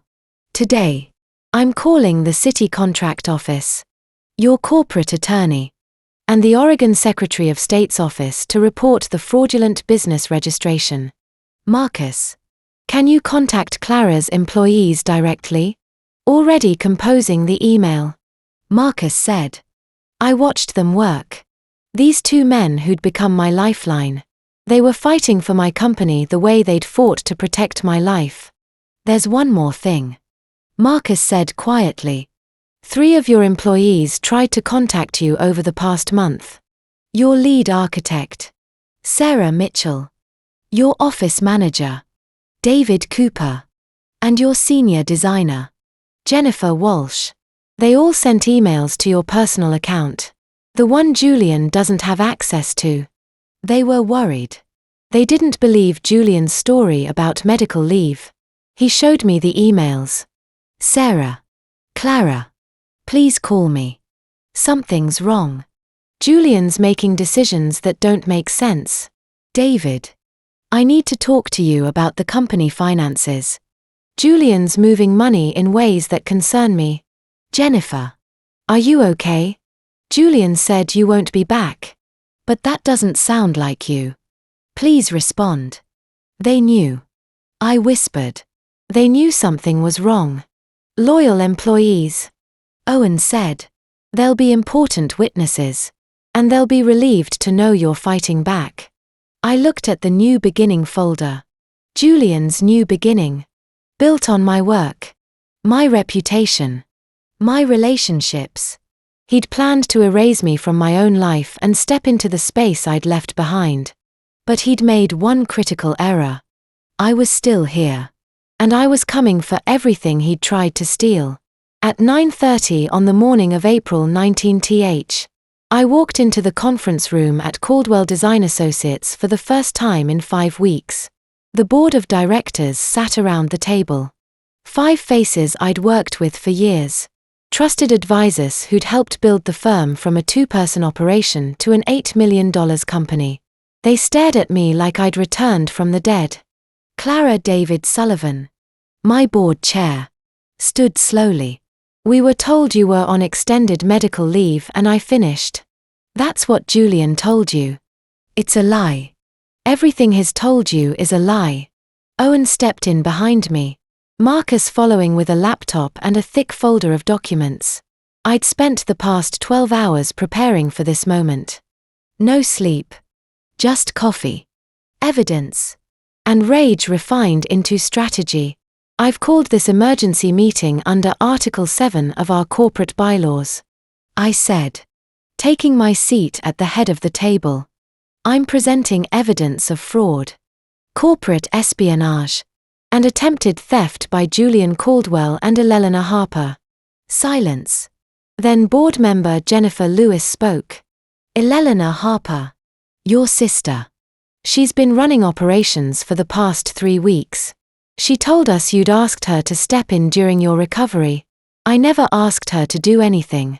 She and Julian have been conspiring to steal this company for 6 months. I nodded to Marcus, who pulled up the first slide. The new beginning folder. Phase 1 through Phase 4. Every email Julian had sent to clients. Every forged document bearing my signature. I watched their faces change as Marcus walked them through the evidence. Shock. Horror. Anger. He contacted our clients. David's voice shook. Told them you were stepping down. 15 of them. And he filed incorporation papers for a new firm Caldwell and Sterling Design set to launch April 30th. I pulled out the registration documents using my client list. My reputation. My name. Where's Eleanor now? Jennifer asked. Downstairs in her office. Owen said she doesn't know this meeting is happening. I stood. I'm calling for an immediate vote. First. To terminate Eleanor Harper's employment for cause effective immediately.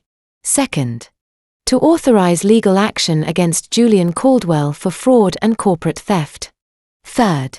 To implement emergency protective measures to secure company assets. I move to vote. David said immediately. Second. Jennifer added the vote was unanimous. 5 hands raised without hesitation. Owen. Would you? I gestured toward the door. He stepped out. 2 minutes later. He returned with Eleanor. My sister walked into the conference room expecting a normal operations meeting. Instead, she found me sitting at the head of the table with 5 board members whose expressions ranged from disgusted to furious. Clara, her voice was careful. You're back. I never left Eleanor. I escaped. Her face went pale. The board has voted to terminate your employment effective immediately for attempted corporate fraud and conspiracy. Owen handed her a document. Security will escort you from the building. You have 15 minutes to collect personal items. All company property, including your laptop and phone, will be retained as evidence. You can't. We already did. David said coldly. You lied to us. You participated in fraud. You're done. I watched my sister walked out flanked by security and felt nothing. No sadness. No regret. Just cold satisfaction. The board meeting continued for another hour. Owen explained the next steps while I sat in the CEO chair I'd built over 12 years and felt the weight of nearly losing it settle into my bones. We need to protect the company permanently, Owen said. Clara, I'm recommending you transfer ownership into an irrevocable trust structure. It'll prevent Julian from ever making claims, even if he'd succeeded with conservatorship. How would it work? You'd establish an employee stock ownership plan, an ESOP, giving your 18 employees a 30% equity stake. The remaining 70% goes into an irrevocable trust for Lily managed by a corporate trustee. You'd continue as CEO with full operational control. But the ownership would be protected. Julian couldn't touch it. Not even if he'd gotten conservatorship over you. The assets would be owned by the trust and the employees. Completely beyond his reach. I looked at the 5 board members who'd supported me without hesitation. What do you think? I think it's brilliant, David said. And generous to the staff. They've been loyal through this nightmare. By noon, the papers were drawn up. By 3:00, the trust was established and funded. Caldwell Design Associates was no longer mine in legal ownership. But it was safer than it had ever been. Marcus spent the afternoon personally calling each of the 15 clients Julian had contacted. I wanted to hear it from you. One of them told me when he called back. Julian's story never made sense. You'd never abandon a project midstream. The city contract office meeting happened at 4. Owen presented evidence of the forged power of attorney. The deputy director's face darkened as he reviewed the documents. We'll be referring this to the district attorney for potential prosecution, he said. Government contract fraud is a federal offense. The contract itself, I asked, remains with Caldwell Design Associates as originally executed. We're adding additional verification protocols. But the project is yours, Miss Caldwell. That evening, Marcus showed me the surveillance footage from my house. 7:43 p.m. Julian sitting at the kitchen table, laptop open. His phone buzzed. He read something. Probably the termination notice Owen had sent. Copied to all 15 clients in the city contract office. His face went white. Then red. He stood so fast the chair toppled backward. Grabbed the laptop with both hands and threw it across the kitchen. It shattered against the wall. He screamed actual screaming words I couldn't make out. But didn't need to. Rage and defeat and the realization that his 6-month plan had collapsed in a single day.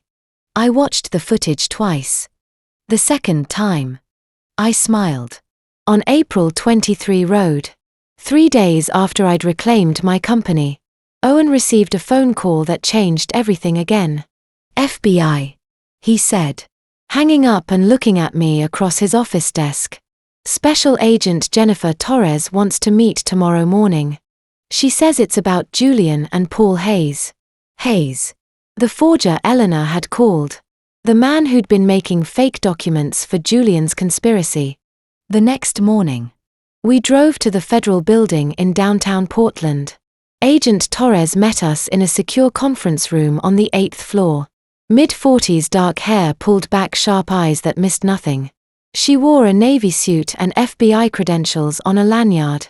"Thank you for coming," she said, shaking hands with Owen, Marcus and me. "I've been following your case with interest. Julian Caldwell has become relevant to a federal investigation we've been running for 8 months. The RICO case Marcus mentioned," Owen said. "Correct. We've been investigating an organized fraud ring targeting vulnerable adults across 5 states. 37 victims. $47 million stolen over 3 years. Conservatorship. Fraud. Financial exploitation. Forged medical documents." She pulled up a presentation on the monitor. Paul Hayes was caught last August for his role as the ring's document forger. He flipped immediately. He's been wearing a wire for the FBI ever since. My stomach dropped. "For 8 months. Yes. Which means when your husband contacted Hayes in early March requesting services, Hayes reported it to his handler immediately. We authorized him to proceed with the transaction while wearing surveillance equipment." She clicked to the next slide. A photograph of Julian taken from a distance. He was walking into a warehouse-style building in southeast Portland. March 16 th. 2:15 p.m. Your husband met Hayes at this location. Another click. Interior surveillance footage. Julian sitting across a table from a man I'd never seen. Hayes presumably. We have full audio and video of their conversation. Agent Torres played a clip. Julian's voice clear and unmistakable. "I need a psychiatric evaluation. Something convincing. Severe cognitive decline. Memory loss. Inability to manage her own affairs. Can you do that?" Hayes' voice rougher. "Who's the patient?" "My wife. Clara Caldwell." "And who's the evaluating physician?" "I don't care. Make someone up. Make it look legitimate. I'll pay $50,000 cash." The recording continued. Details about the fake doctor's credentials. Timeline for delivery. Julian's calm, businesslike tone as he discussed destroying his wife's legal standing. I felt sick. March 23 Road. Agent Torres continued pulling up more footage. Hayes delivered the forged psychiatric evaluation. Julian paid cash. The video showed Julian counting out stacks of bills. $50,000 in hundreds. Hayes accepting the money. The exchange took less than 3 minutes. Where did he get $50,000 cash? I whispered. Marcus answered. From your accounts. Clara. Remember the $430,000 he stole over 8 months. This was part of it. He used your money to pay for documents that would declare you mentally incompetent. The room spun slightly. Julian had stolen from me to fund my own destruction. Agent Torres placed a document on the table. Letterhead reading Portland Center for Psychiatric Evaluation. Dr. Richard Morrison. MD. Psychiatry. Evaluation date. March 24 th. 2025. Patient Clara and Caldwell. Diagnosis: early onset dementia with severe memory impairment. Judgment: dysfunction, and inability to manage personal or financial affairs. Recommendation: full conservatorship warranted. Every word was a lie. Dr. Richard Morrison didn't exist. I'd never been evaluated. But it looked completely legitimate. This was going to be filed with his conservatorship petition. Agent Torres said combined with whatever testimony he'd coerced from other sources, it might have been enough to convince a judge. Julian's connected to organized crime now. Owen said it wasn't a question. Technically, he's not a member of the organization. But he paid them $50,000 for services knowing they were providing fraudulent documents. That makes him party to the conspiracy. Torres pulled up more slides.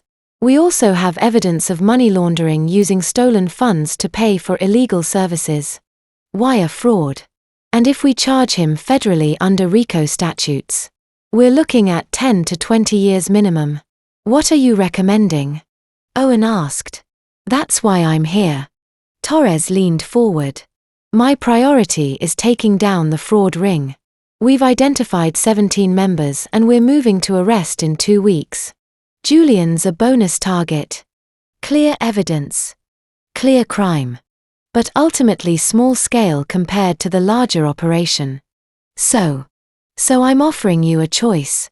We can charge Julian federally serious charges. Harsh sentences. But slower process. Or we can provide all our evidence to the district attorney's office for state prosecution. Faster trial. Local jurisdiction. But you get federal quality evidence and Hayes's testimony. Owen didn't hesitate. State prosecution with federal evidence support. Clara deserves a trial that happens quickly in her community where people can see justice served. That's what I choose. 2. Torres said. She pushed a flash drive across the table. Everything's on here. Audio recordings. Video surveillance. The forged document. Financial tracking showing the 50,000 came from Clara's accounts. Hayes will testify he's a cooperating witness with full immunity. And I'll be available to testify about the RICO investigation and how Julian connected to it. I stared at the flash drive. 8 months of FBI surveillance. Professional federal evidence. Julian caught on tape and video paying cash to fake documents that would have ended my life. He's finished. Marcus said quietly. He was finished when he tried to kill you. Owen corrected. This just makes it federal level finished. Agent Torres stood. The district attorney will receive a full brief from our office tomorrow. I understand you're working toward criminal charges. This should accelerate that significantly. She shook my hand again. Miss Caldwell. I've worked vulnerable adult cases for 15 years. What your husband did. The planning. The cruelty. The systematic destruction. It's one of the worst I've seen. I'm glad you got out. And I'm glad we can help make sure he never does this to anyone else. After she left, I sat in that federal conference room holding the flash drive and trying to process what I just learned. Julian hadn't just been stealing from me and trying to kill me. He'd been working with organized criminals. Using my money to pay them. Creating fake medical records. All while sleeping next to me at night. Federal evidence. Owen said. Smiling. Clara. With this. The state's case is bulletproof. Torres just handed us everything we need. I looked at the flash drive in my hand. 8 months of wire recordings. Video of Julian counting stolen cash. A fake psychiatric evaluation with my name on it. When do we give this to the DA? I asked. Tomorrow morning. Owen said. And then we start talking about trial dates. 3 days after the FBI meeting. Marcus called an emergency session at Owen's office. His voice on the phone had been tight. Careful. I found something else. What was all he'd said? Now he sat across from me with his laptop open and I could see he'd barely slept. I've been doing a deeper forensic dive on Julian's devices. He began email accounts. Cloud storage. Everything. This morning I found an insurance policy confirmation in his Gmail from August 15, 2024. He turned the laptop toward me. Pacific Northwest Life Insurance Company policy number 847N9204 insured Clara and Caldwell beneficiary Julian Caldwell coverage amount $5 million. I never signed up for life insurance, I said. I know. Marcus pulled up another document. Look at the signature on the application. My signature, but not my signature. Close, but the C in Caldwell had that same missing loop I'd seen on the forged business documents. He forged this too. Owen said quietly. It gets worse. Marcus clicked to another file. The policy has a double indemnity clause. If you die from accidental causes. Car accident, drowning, fall, overdose classified as accidental. The payout doubles to $10 million. The office felt airless. $10 million. I repeated. Plus your company. 8 million. Plus your liquid assets. 3.7 million. Plus whatever he thought he could access from Lily's trust. Marcus looked grim. If Julian had succeeded with conservatorship and then staged your death to look accidental, he'd have walked away with close to $25 million. Enough to pay off his debts and disappear. The bathtub. I whispered in December. That would have been accidental death. Exactly. Drowning in your own bathtub while under the influence of ambient. Tragic accident. $10 million. Owen's jaw was tight. When that failed, he switched to the slow poisoning. But poisoning wouldn't trigger double indemnity. It's clearly intentional harm if discovered. He needed something that looked like an accident. Marcus opened another file. That's what this is about. The document was titled Clara Timeline. Created August 20th. 2024. Last modified March 15th. 2025. 2 days before I'd escaped. I read the contents. My hands shaking. Phase 1. Establish pattern. September to December 2024. Systematic cognitive impairment via medication. Create documented medical history of confusion. Memory loss. Erratic behavior. Phase 2. Legal framework. January to April 2025. Secure forged medical evaluations. File conservatorship. Elelena assumes interim control of assets during proceedings. Phase 3 institutional placement May to October 2025 following conservatorship approval. Voluntary commitment to private psychiatric facility. Establish pattern of severe depression and suicidal ideation. Staff documentation critical. Phase 4 final resolution. November 2025 after minimum 6-month institutional stay establishes suicide risk pattern arrange incidental overdose most viable psychiatric patients have access to medications mixing error plausible facility liability minimizes investigation insurance payout. Processes within 60 days I couldn't breathe. The document outlined my murder with the same clinical precision Julian had once used planning our vacation itinerary i.e. Phase 4. Marcus said softly. That's where this was always going. Not just stealing from you. Not just institutionalizing you. He was planning to kill you and make it look like a psychiatric patient's tragic accident. Owen pulled up another image. Julian's calendar synced from his iCloud account. I could see his appointments reminders. Personal notes. November 15th. 2025.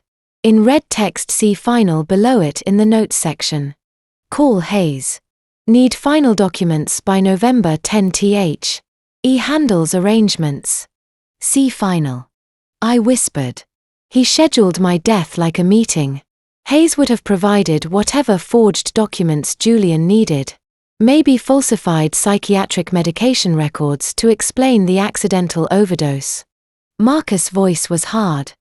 And Elelena was assigned to handle arrangements. Whatever that meant. I stared at the calendar entry. 6.5 months from now. November 15th. If I hadn't read Dr. Sterling's note. If I hadn't escaped. If Marcus and Owen hadn't helped me fight back. I would be dead by November 15th. He took out the insurance policy in August. Owen said. Working through the timeline. Started the drugging in September. Tried to drown you in December. Probably because he was impatient. Wanted the money faster. When that failed. He went back to the long-term plan. Slow poisoning conservatorship institutionalization then staged suicide disguised as accidental death. The insurance company. I said. They'll investigate if I die under suspicious circumstances. They will. But if you've been institutionalized for 6 months with documented psychiatric issues, prescribed multiple medications, and you die from what appears to be accidentally taking the wrong dose or mixing medications incorrectly, Owen shook his head. The facility would be liable. Not Julian. The insurance company would see a tragic but not suspicious death. They'd pay out $10 million. Marcus repeated. Double indemnity for accidental death. I looked at the calendar again. November 15th, 2025. See final. He handles arrangements. My sister planning the logistics of my death. While Julian collected $10 million. We need to notify the insurance company immediately. Owen said the policy's fraudulent forged application, forged signature. They'll void it and likely press charges themselves. Insurance fraud is serious and they don't take kindly to murder for profit schemes. What about Eleanor? I asked. He handles arrangements. She was supposed to arrange my death. It's evidence of conspiracy to commit murder. First degree premeditated. The calendar entry. The timeline document. Her role specified. She's as guilty as Julian in the planning. She just didn't get the chance to execute. Marcus closed his laptop. Clara. I've been investigating fraud and financial crimes for 20 years. I've seen people killed for a few $1,000s. I've seen families destroyed over inheritances. But this. He gestured at the closed laptop containing the timeline document and calendar. This is one of the most calculated murder plots I've ever uncovered. He planned your death for months. Documented every step. Scheduled it on his calendar. Assigned your sister to handle the details. Like a project plan. I said numbly. Phase 1 through Phase 4. Timeline. Milestones. Deliverables. Exactly like that. Owen's expression was grim. And that's what will show a jury. Not a crime of passion. Not a sudden impulse. A planned, methodical, documented conspiracy to murder you for money. Self. I looked at the documents spread across Owen's desk. The insurance policy with my forged signature. The timeline document outlining phases of my destruction. The calendar with my death scheduled 6 months in advance. November 15th, 2025. See final. I was supposed to be dead. 6 months of institutionalization followed by a carefully staged accident. Eleanor arranging the details. Julian collecting $10 million. They'd planned it all. Every step. Every contingency. Except they'd never planned for me to escape. On April 30th, the day Julian's fake company was supposed to launch, I sat in Owen's conference room with a very different kind of planning meeting. Agent Torres Marcus Owen, a detective from Portland PD named Sarah Morrison, and a CPS caseworker named Amanda Wright. Between us. Evidence files. Venue layouts. And a plan to end this once and for all. We could arrest him quietly. Detective Morrison said. Execute the warrant at his house. Standard procedure.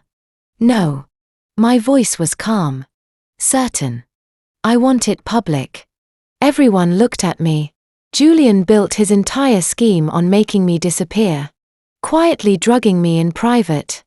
Forging documents in secret. Planning my death behind closed doors. I leaned forward. I want his arrest to be the opposite of that. Public witnessed. Impossible to deny. Owen smiled slightly. What did you have in mind? The Waterfront Project Celebration Gala, May 15th. I pulled up the invitation on my tablet. Caldwell Design Associates was hosting a formal event to celebrate winning the $50 million city contract. 300 guests. Client. City officials. Press employees. Julian will be there. He doesn't know the company's been protected. He still thinks he has a chance to salvage something. He's been monitored. Marcus confirmed. Still living in the house. Still accessing Clara's old email accounts. He thinks she's hiding. Building a case quietly. He doesn't realize how much we have. Agent Torres nodded slowly. A public arrest sends a message to other potential predators. To victims who might be too afraid to come forward. Justice isn't just about punishment. It's about visibility. There's something else. She continued. Hayes contacted me yesterday. Julian reached out to him. Wants one final delivery forged transfer documents for a psychiatric facility. He's still trying to execute the conservatorship plan. Even though Clara blocked the company takeover. Detective Morrison asked. He's desperate. Thinks if he can get her committed, he can still access the assets somehow. He doesn't understand that the trust structure makes it impossible. Torres looked at me. I can authorize Hayes to make the delivery. Let Julian complete the crime while we're recording. It'll be the final nail. A sting. I said. Exactly. Hayes delivers the documents. Julian accepts them. Pays for them. We'll have it all on audio and video. Then May 15th, we arrest him in front of everyone who matters to him professionally. What about Elena? I asked. Separate warrant. We'll arrest her simultaneously at her apartment. Less dramatic. But equally effective. Owen pulled up the gala seating chart. Security will be positioned here, here, and here. Media will be covering the event. We'll coordinate with them to ensure cameras are ready. Clara will arrive at 7:45. Make her entrance. At 8:00. Detective Morrison and her team will execute the warrant. What about Lily? I asked quietly. Amanda Wright, the CPS caseworker, spoke for the first time. Mid-30s. Kind eyes. Calm demeanor. We'll extract her the day before. May 14th. I'll personally pick her up from school. Explain that her mother is safe and wants to see her. We'll bring her to a neutral location where you can meet Clara. Then she'll stay with you under temporary CPS custody supervision until the court hearing. She won't see her father arrested. No. She'll be safe with you. I felt something unknot in my chest. Thank you. The meeting continued for 2 more hours. Every detail planned. Security positions. Press coordination. Arrest timing. Backup plans. If Julian didn't show though, Marcus assured us he would. He's arrogant. Marcus said thinks he's untouchable. We've been monitoring his communications. He's been telling his golf buddies the company drama will blow over. That Clara's overreacting. He genuinely believes he'll walk away from this. On May 7th, Hayes made the delivery. Marcus showed me the video that evening. Hayes's body camera captured everything. Julian in a parking garage in southeast Portland. Taking the envelope. Opening it. Smiling at the forged documents. Perfect. Julian's voice on the recording. This is exactly what I needed. Once these are filed, the rest will fall into place. He counted out $10,000 in cash. Hayes took it. The transaction lasted 4 minutes. He thinks he's winning. I said, watching Julian walk away from the camera envelope tucked under his arm. He thinks wrong. Marcus replied. May 14th arrived. I watched from Owen's office window as Amanda Wright picked Lily up from middle school at 3:15. My daughter. Who I hadn't seen in 2 months. Who'd been manipulated into believing I'd abandoned her. Amanda had prepared her gently. Lily knew I was safe. Knew there were things about her father she didn't understand yet. Knew her mother loved her and wanted to protect her. At 4:00. They brought her to Owen's office. She was taller than I remembered. 13. Not 12 anymore. Dark hair. Longer. But same eyes. Same daughter. Mom. Her voice cracked. I crossed the room and pulled her into my arms. She was stiff at first. Confused. Then suddenly. She was sobbing against my shoulder. I'm sorry. She kept saying. I'm sorry.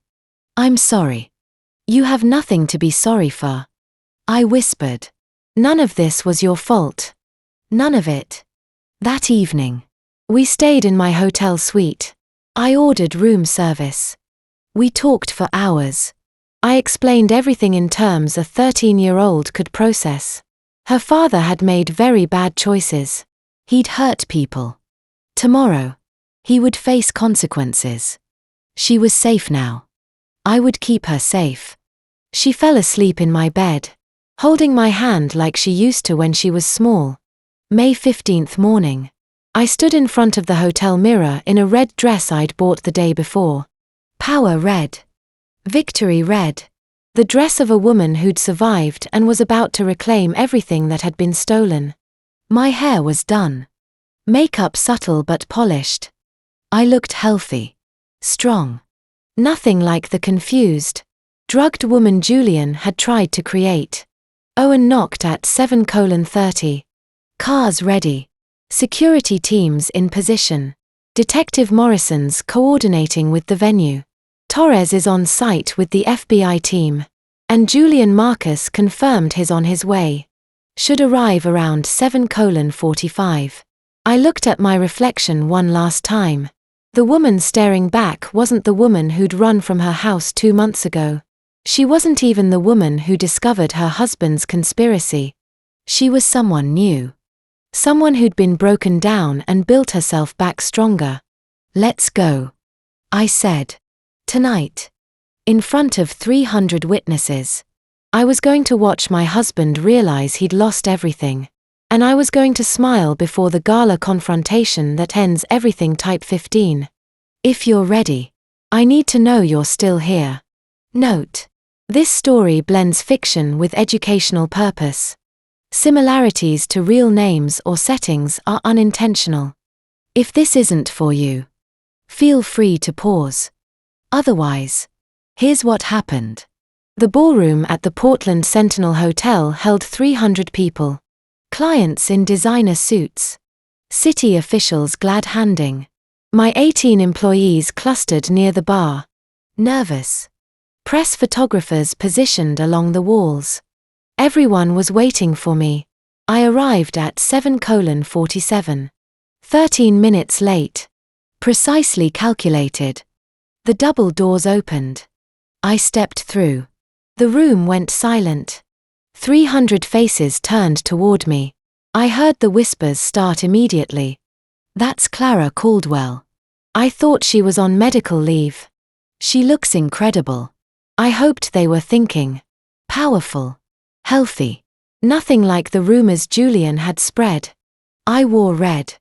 The dress was simple. Elegant. Impossible to ignore. My hair fell in waves over my shoulders. Diamond earrings, my mother's from the estate I'd inherited.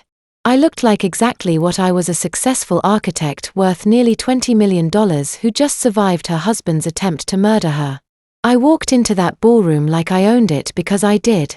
Julian stood near the front, champagne glass in hand, talking to the deputy mayor. He saw me. The glass froze halfway to his lips. His face went white. Then red. Then settled into a forced smile that didn't reach his eyes. Eleanor stood 10 feet away wearing black. Appropriate. I thought. For a funeral, hers. I crossed the ballroom floor. People parted. 300 witnesses watching every step. Julian recovered quickly. Years of real estate deals had taught him how to fake sincerity. He moved toward me. Arms outstretched. Playing the concerned husband. Clara. Sweetheart. What are you doing here? You should be resting. He reached for my arm. I stepped back. Don't touch me. The nearest guests heard. Conversation stopped. The silence spread like ripples. Julian's smile tightened. Honey. You're not well. Let me take you home. I'm perfectly well. Julian. For the first time in months. Actually. Since I stopped taking the vitamins you were poisoning me with. Someone gasped. The deputy mayor took a step back. Clara. That's absurd. You're clearly confused. I walked past him to the stage. Owen had positioned a microphone there connected to the ballroom sound system. I picked it up. Tapped it twice. The sound echoed. "Good evening, everyone. Thank you for coming to celebrate Caldwell Design success. Before we begin, there's something you all need to know." 300 people stared at me. Press cameras swiveled in my direction. I haven't been on medical leave. I've been in hiding. Not from mental illness. From a murder plot planned by my husband, Julian Caldwell, and my sister, Eleanor Harper. They've spent the past 8 months systematically poisoning me, forging documents, stealing from my company, and planning my death. The room erupted. Julian started toward the stage. Security, Owen's people, dressed as hotel staff, moved to block him. "That's insane." Julian's voice carried. "She's clearly having a breakdown." "Owen," I said into the microphone. Owen pressed a button. The massive screen behind me lit up. "Exhibit 1. I said calmly. "Toxicology report from Marcus Reed Investigations. Testing of vitamin bottles from my bathroom cabinet found to contain lerazepam, zolpidem and risperidone. Drugs I've never been prescribed. Drugs my husband added to systematically impair my cognitive function." The screen showed the lab results. Chemical compounds. Dosage levels. The drugs circled in red. Exhibit 2. Julian's Google search history recovered by forensic investigation. The searches appeared on screen one by one. How long unconscious person drown in bathtub? Does autopsy detect ambient insurance payout for accidental bathtub drowning? Conservatorship, Oregon laws. How to forge medical documents. Someone in the back dropped their glass. It shattered on marble floor.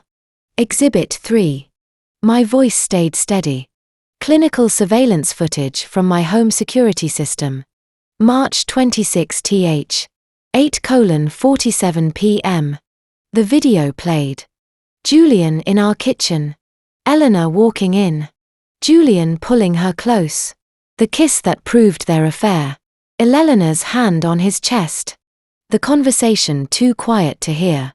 But the betrayal crystal clear. A woman near the front. One of my oldest clients. Put her hand over her mouth. Exhibit 4. A document found on Julian's computer titled Clara Timeline. Planning my destruction in 4 phases, culminating in my death scheduled for November 15th of this year.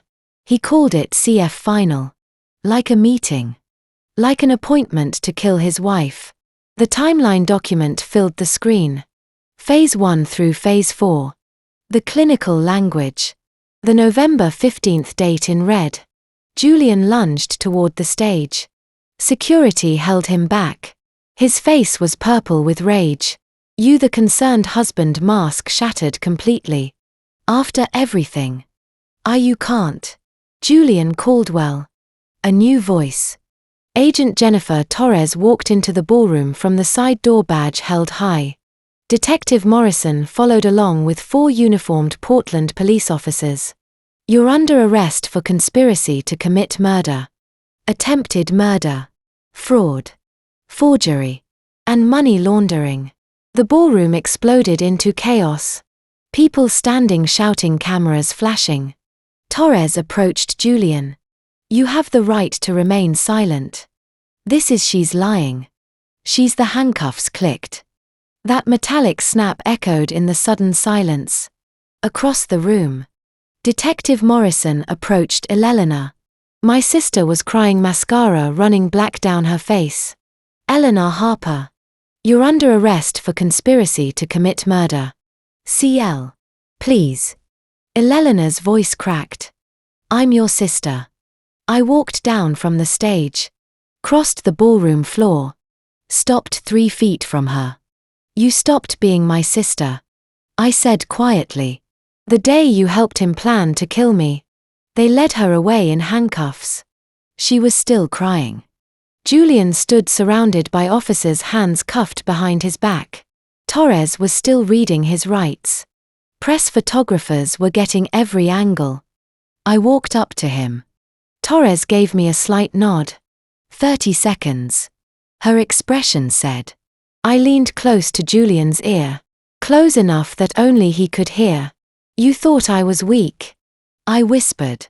You thought you could drug me. Gaslight me. Steal from me. Try to kill me.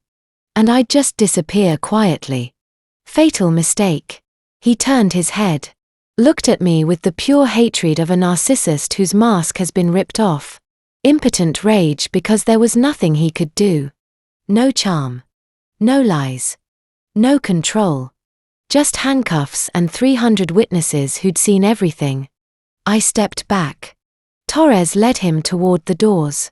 The ballroom was pandemonium now. Guests talking. Reporters shouting questions. Employees crying with relief. Owen appeared at my side.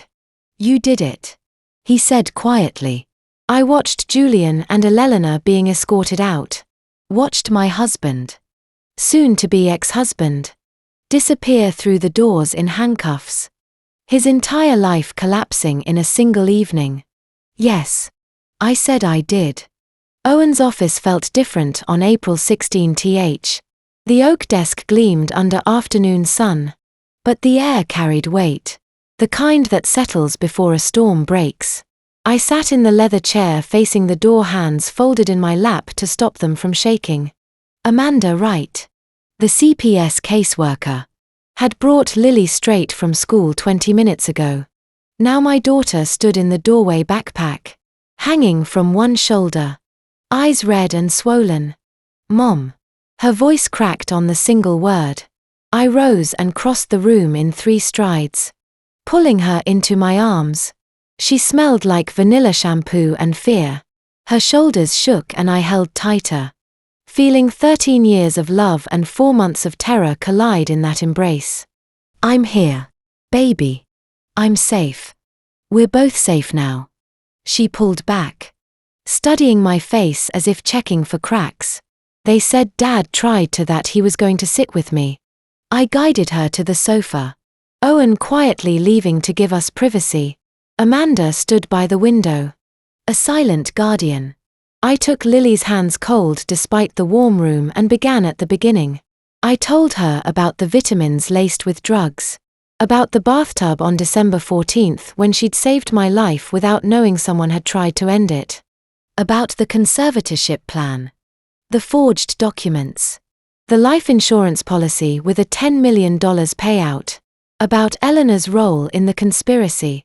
I watched my daughter's face cycle through disbelief, horror, and finally a terrible resigned understanding.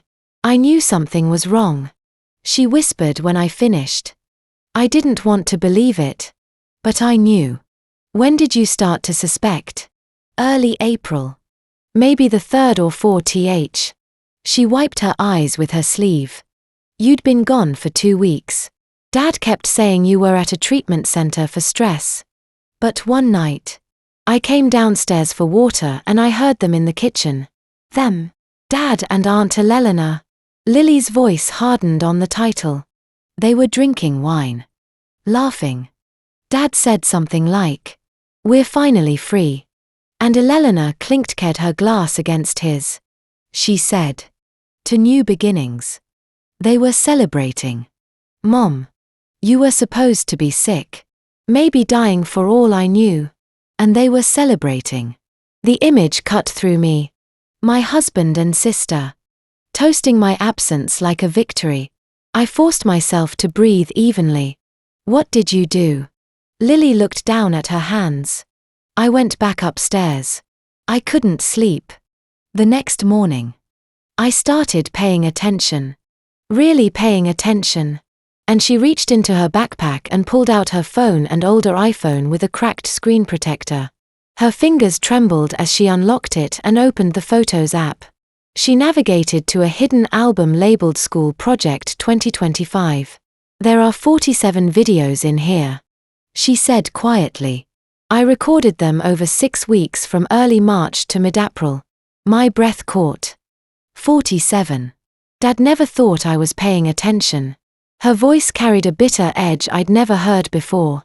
"He thinks I'm just a kid glued to social media. So when I sat at the kitchen table doing homework or scrolling through Instagram, he and Eleanor talked like I wasn't even there." She tapped the first video. The timestamp read March 7th, 8:43 p.m. The angle was low, phone propped against a textbook. In the frame, Julian stood at the kitchen counter, back to the camera, crushing pills with a mortar and pestle. Eleanor sat at the table just out of focus. "How much longer?" Eleanor's voice tinny through the speaker. "Another month. Maybe 6 weeks. The dose is up to 3 times the starting level. Dr. Bradford says if she keeps taking it, permanent damage is inevitable. And if she stops, she won't. I control everything she ingests." The video ended. Lily swiped to the next. March 12th. Julian on the phone pacing the living room. "Hayes. I need the final documents by May 10th. No mistakes this time. I'm paying you 50,000. I expect perfection." Another swipe. March 19th. Eleanor and Julian in the home office, door half open. The life insurance company confirmed the policy. 10 million if it looks accidental. We just have to be patient. Lily scrolled faster. 20 videos. 30. 40. Each one a fragment of conspiracy captured by a 13-year-old girl pretending to play on her phone. Julian discussing conservatorship timelines. Eleanor Googling undetectable poisons. Both of them planning my institutional commitment. My staged suicide. My funeral. Dad thought I was texting friends. Lily said, voice hollow. He never checked. Never asked. He just assumed I was too young and too stupid to matter. I stared at the phone, then at my daughter. Lily. This is incredibly dangerous. If he'd found out. I know. She met my eyes and I saw something ancient and exhausted in her gaze. But I couldn't just sit there and let him hurt you. I didn't know what he was planning exactly. But I knew it was bad. I thought if I had proof, maybe someone would believe me. Owen knocked softly and re-entered Marcus Reed behind him. I handed Owen the phone without a word. He watched 3 videos. Face darkening with each clip. Marcus leaned over his shoulder. Jaw tight. This is gold. Owen said finally. Voice rough. Lily. This evidence is exactly what we need. It proves conspiracy, premeditation, and duration. A jury will see your father and Eleanor planning your mother's murder in real time over weeks while you sat 3 feet away. Will she have to testify? I asked. Protective instinct flaring. Possibly. But these videos speak for themselves. We'll do everything to minimize her exposure. Owen looked at Lily with something close to awe. You're incredibly brave. You know that. Lily shrugged. Tears sliding down her cheeks. I just wanted my mom back. I pulled her close again. And this time she sobbed deep. Shuddering cries that shook us both. I whispered promises into her hair that she was safe. That I would never let anyone hurt her. That Julian would answer for every single thing he'd done. When she finally quieted, I tilted her face up to mine. You saved my life twice. Lily. Once in December and again now. I will spend the rest of my life making sure you know how extraordinary you are. She nodded. Exhausted. Amanda stepped forward gently. Let's get you something to eat. Sweetheart. There's a cafe downstairs. As they left, Owen copied the videos onto his laptop, labeling each file with timestamps and descriptions. Marcus watched over his shoulder, shaking his head. Julian Caldwell is the most arrogant man I've ever investigated. Marcus said. He orchestrated an entire murder plot in front of his daughter because he assumed she didn't matter. Fatal mistake. I murmured. Owen glanced up, a grim smile on his face. Literally. I stood at the window. looking down at the street where Lily and Amanda walked toward the cafe.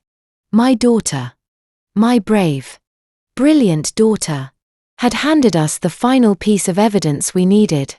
47 videos. 6 weeks of recorded conspiracy. Proof that Julian's plan wasn't impulsive or accidental, but calculated and sustained. He'd underestimated everyone. Dr. Sterling, Marcus, Owen, me. But most of all, he'd underestimated the quiet, phone-obsessed teenager he'd dismissed as irrelevant. And that underestimation would cost him everything. The Multnomah County Courthouse felt like a tomb on the morning of July 15th. I sat behind the prosecution table, hands folded tight. Owen beside me. 12 jurors watched from their box as District Attorney Rachel Montgomery stood to begin. This is a case about a man who decided his wife was worth more dead than alive. Julian sat at the defense table in a pressed grey suit, jaw clenched. His attorney, Thomas Garrett, shuffled papers nervously.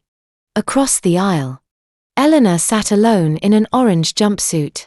Her plea deal, 10 years for full cooperation, had been finalized 2 weeks ago. She wouldn't look at me. Judge Michael Harrison, a stern man with silver hair, nodded to Montgomery. Proceed. Day 1 and 2. The evidence begins. Montgomery moved through the timeline like clockwork. September 2024. Julian researching conservatorship laws. December 14th. The bathtub drowning attempt. January through April. Systematic poisoning with 3 psychiatric drugs hidden in my vitamins. March 23 Road. $50,000 cash to Paul Hayes for forged documents. May 15th arrest at the gala. On day 2. Dr. Raymond Bradford took the stand. He projected 2 brain scans onto the courtroom screen. One healthy, one showing severe atrophy. This is a normal 35-year-old brain, he said, pointing to the first image. This is what Mrs. Caldwell's brain would have looked like after another 8 weeks on the drug cocktail her husband was administering. A juror in the front row, a woman in her 50s, covered her mouth. Montgomery held up 3 evidence bags containing vitamin bottles. Doctor, what did you find inside these? Lerazepam, zolpidem and Respradone, 2 mg, 5 mg, and 1 mg respectively, concealed in multivitamin capsules. Who prepared Mrs. Caldwell's vitamins each morning? The defendant. Did she know what she was taking? No. Julian's knuckles turned white, gripping the table edge. Day 3. The money trail. Forensic accountant Lisa Bradford walked the jury through Julian's financial conspiracy. 43,000 stolen via forged credit cards. 430,000 siphoned from my company to cover his crypto debts. The $5 million life insurance policy with forged signature. And a $10 million double indemnity clause. Montgomery displayed an enlarged image of Julian's calendar. November 15th. 2025. The entry reads "See final." Below that, call Hayes, need documents by 11:10. E handles arrangements. The courtroom went silent. What does "see final" mean in your professional opinion? Lisa's voice stayed steady. The scheduled date of Clara Caldwell's murder. 2 jurors exchanged horrified glances. Agent Jennifer Torres followed, playing FBI recordings of Julian paying Hayes. Julian's voice filled the courtroom. My wife Clara Caldwell. I need documentation. She's mentally incompetent. And the 50,000 Hayes asked. Cash untraceable. Eleanor's voice in the background. Make it airtight. The jury sat motionless, listening to conspiracy unfold in real time. Day 4. Betrayal and bravery. Eleanor took the stand on the 4th morning. Trembling. Montgomery wasted no time. When did the defendant first involve you in this plan? Last August. Eleanor's voice cracked. He said Clara had inherited millions. He wanted it. What was your role? I was supposed to confirm she was losing her mind. After conservatorship, I'd act as trustee while Julian controlled the money.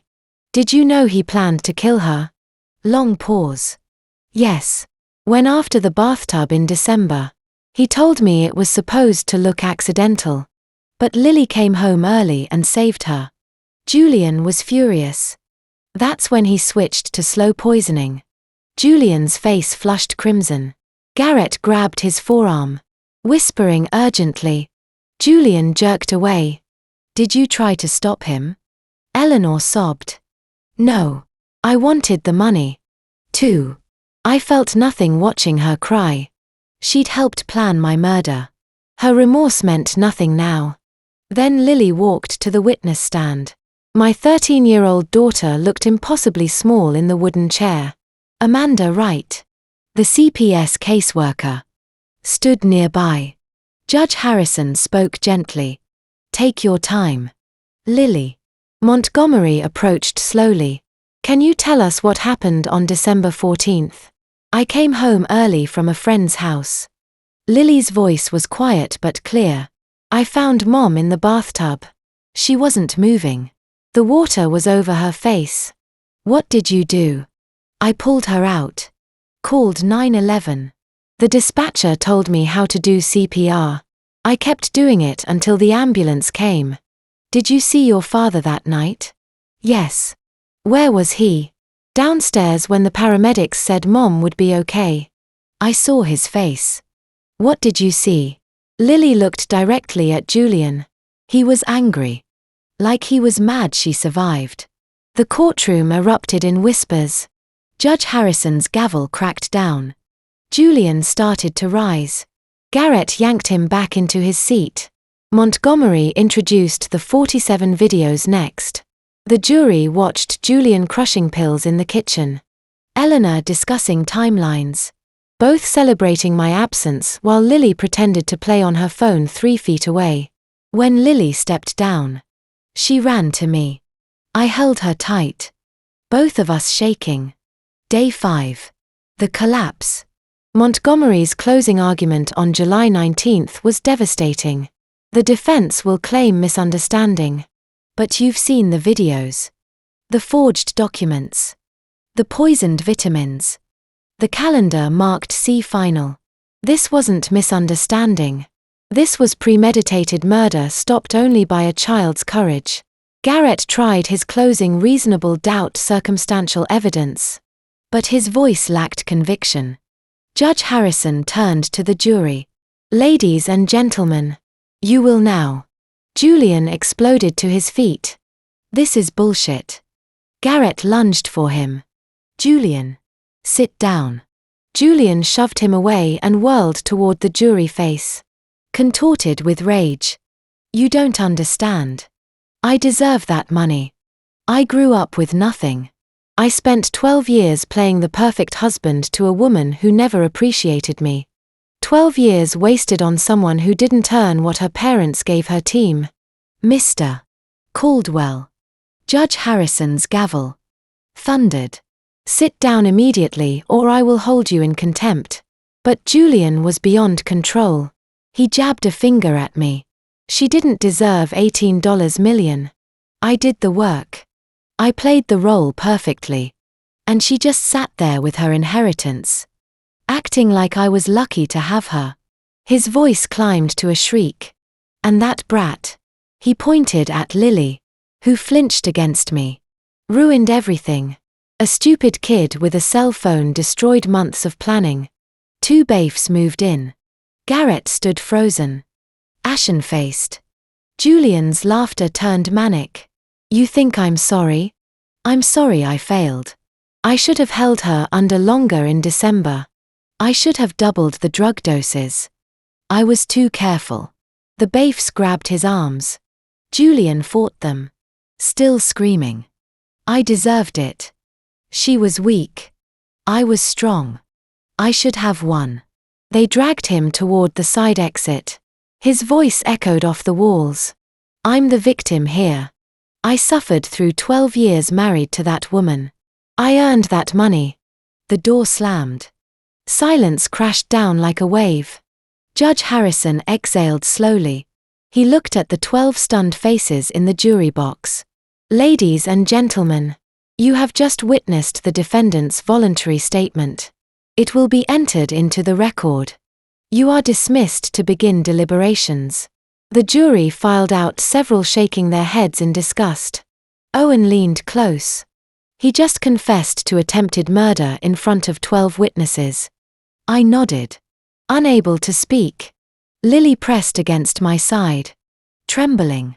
I wrapped both arms around her and held on. Julian had finally told the truth, and the truth had destroyed him completely. Outside the courtroom windows, Portland's summer sun blazed down, indifferent and bright. Inside, I sat with my daughter and waited for justice to arrive. It wouldn't take long. The courtroom felt smaller on July 25th, as if the weight of 18 tasks and 8 months of evidence had compressed the air itself. Judge Harrison entered at 9:15 and the packed gallery rose. Julian stood at the defense table in an orange jumpsuit, wrists shackled, while Elena stood separately at her own podium, staring at the floor. The jury had deliberated 4 hours 2 days earlier before returning guilty verdicts on every count. Now Judge Harrison adjusted his glasses and fixed Julian with a look of undisguised contempt. Mr. Caldwell, before I impose sentence, does the victim wish to speak? I stood, Lily gripping my left hand and Owen touching my shoulder. My voice came out steady. Your Honor, this man spent 8 months poisoning me. He tried to drown me in December. He planned my murder down to a calendar date marked C final. He didn't just try to kill me. He tried to erase my mind so I'd forget my daughter's name. But he failed because he underestimated everyone. Dr. Sterling. Marcus Owen. My daughter with her phone. He was wrong about all of us. I sat. Judge Harrison nodded slowly. Mr. Caldwell. In 23 years on the bench, I've rarely seen malice this calculated. You spent months destroying your wife's mind and body for money. I'm imposing 45 years. 25 for attempted murder. 20 consecutive for conspiracy and fraud. You're 48. You'll be 93 at parole eligibility. Julian went white. The bailiff led him out in silence. Eleanor received 8 years under her plea agreement, led away crying while I felt nothing watching her go. Outside, Owen squeezed my shoulder as Portland's summer heat pressed down. It's over. For the first time in nearly a year. I believed him. By early September, Lily and I had moved into a house in the West Hills. 3 bedrooms. Wide windows facing east to catch morning light. No shadows anywhere. Lily started 8th grade and twice weekly therapy with Dr. Morgan, working through nightmares and trauma. Some mornings she cried getting ready for school. Other days she laughed at breakfast. Healing wasn't linear, but it was happening. Caldwell Design Associates exploded under employee ownership. The 18 people who now held 30% equity voted to keep the name but added a tagline built on trust. We won 2 new city contracts in September and by October revenue had jumped 40%. Marcus stopped by the office in early October with a grin. Turns out people work harder when they own the place. Revolutionary concept, I said. And we both laughed.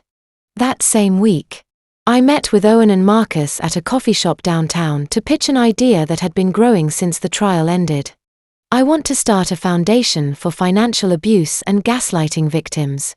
Free legal help. Private investigators. Toxicology testing. Therapy. Safe housing. Whatever it takes to help people escape and fight back. I'm calling it the Lily Foundation. Owen leaned forward. When do we start?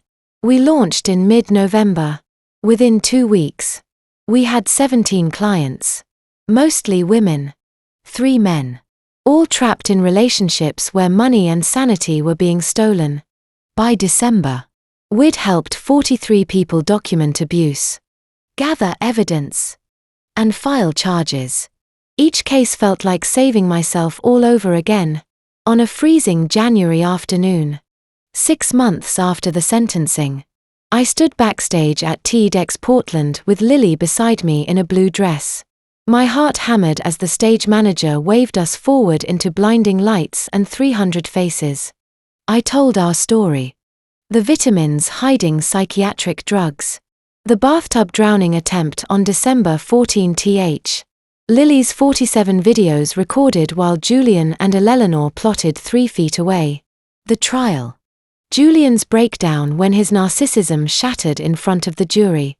Then I brought Lily to the microphone. "I'm 14.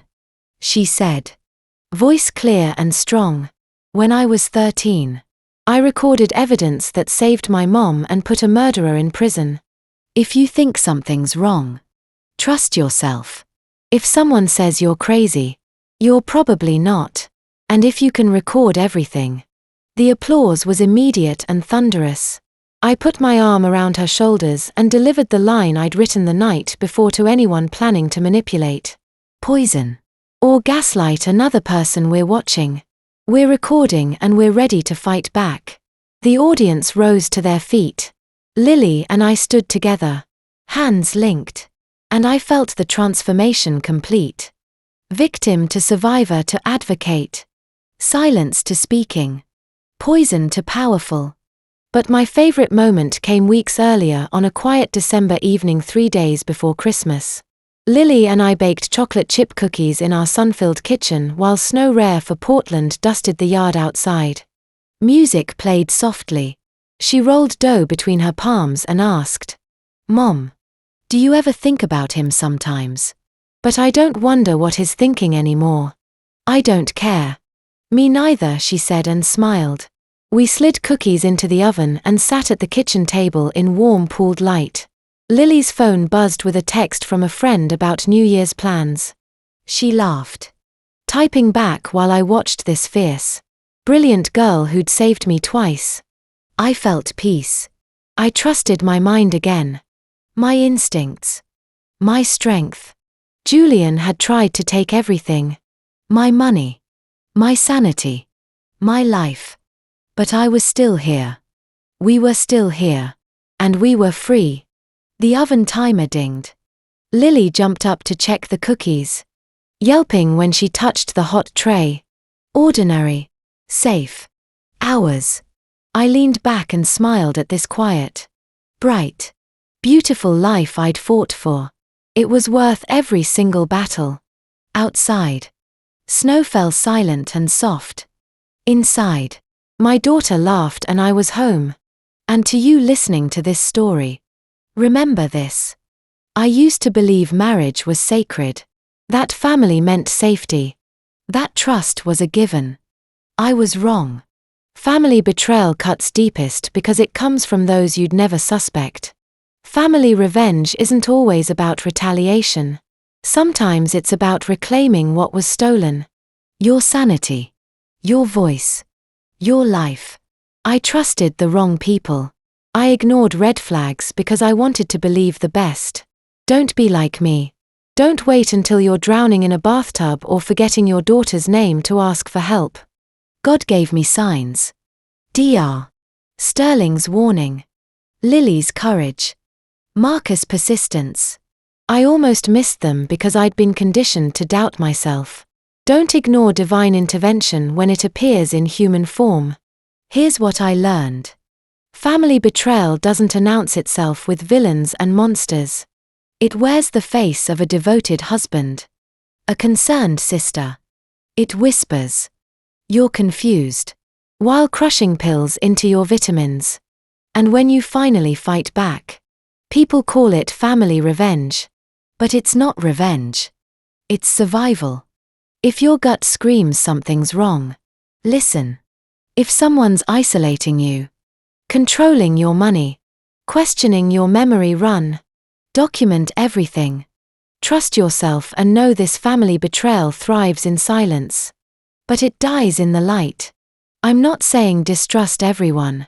I'm saying love wisely. Protect fiercely. And never ever let anyone convince you that you're crazy when you know you're not. So, tell me, have you ever felt gaslit by someone you loved? Have you seen the signs I missed? Drop your thoughts in the comments. Share this story if it resonated. Subscribe if you want more real-life lessons wrapped in hard truths. I read every comment and your story might save someone else. Thank you for staying until the end. You matter. Your instincts matter. Your voice matters. A final note. The stories ahead contain fictionalized elements designed for educational purposes. If this content isn't for you, feel free to explore something that suits you better. Take care of yourself first.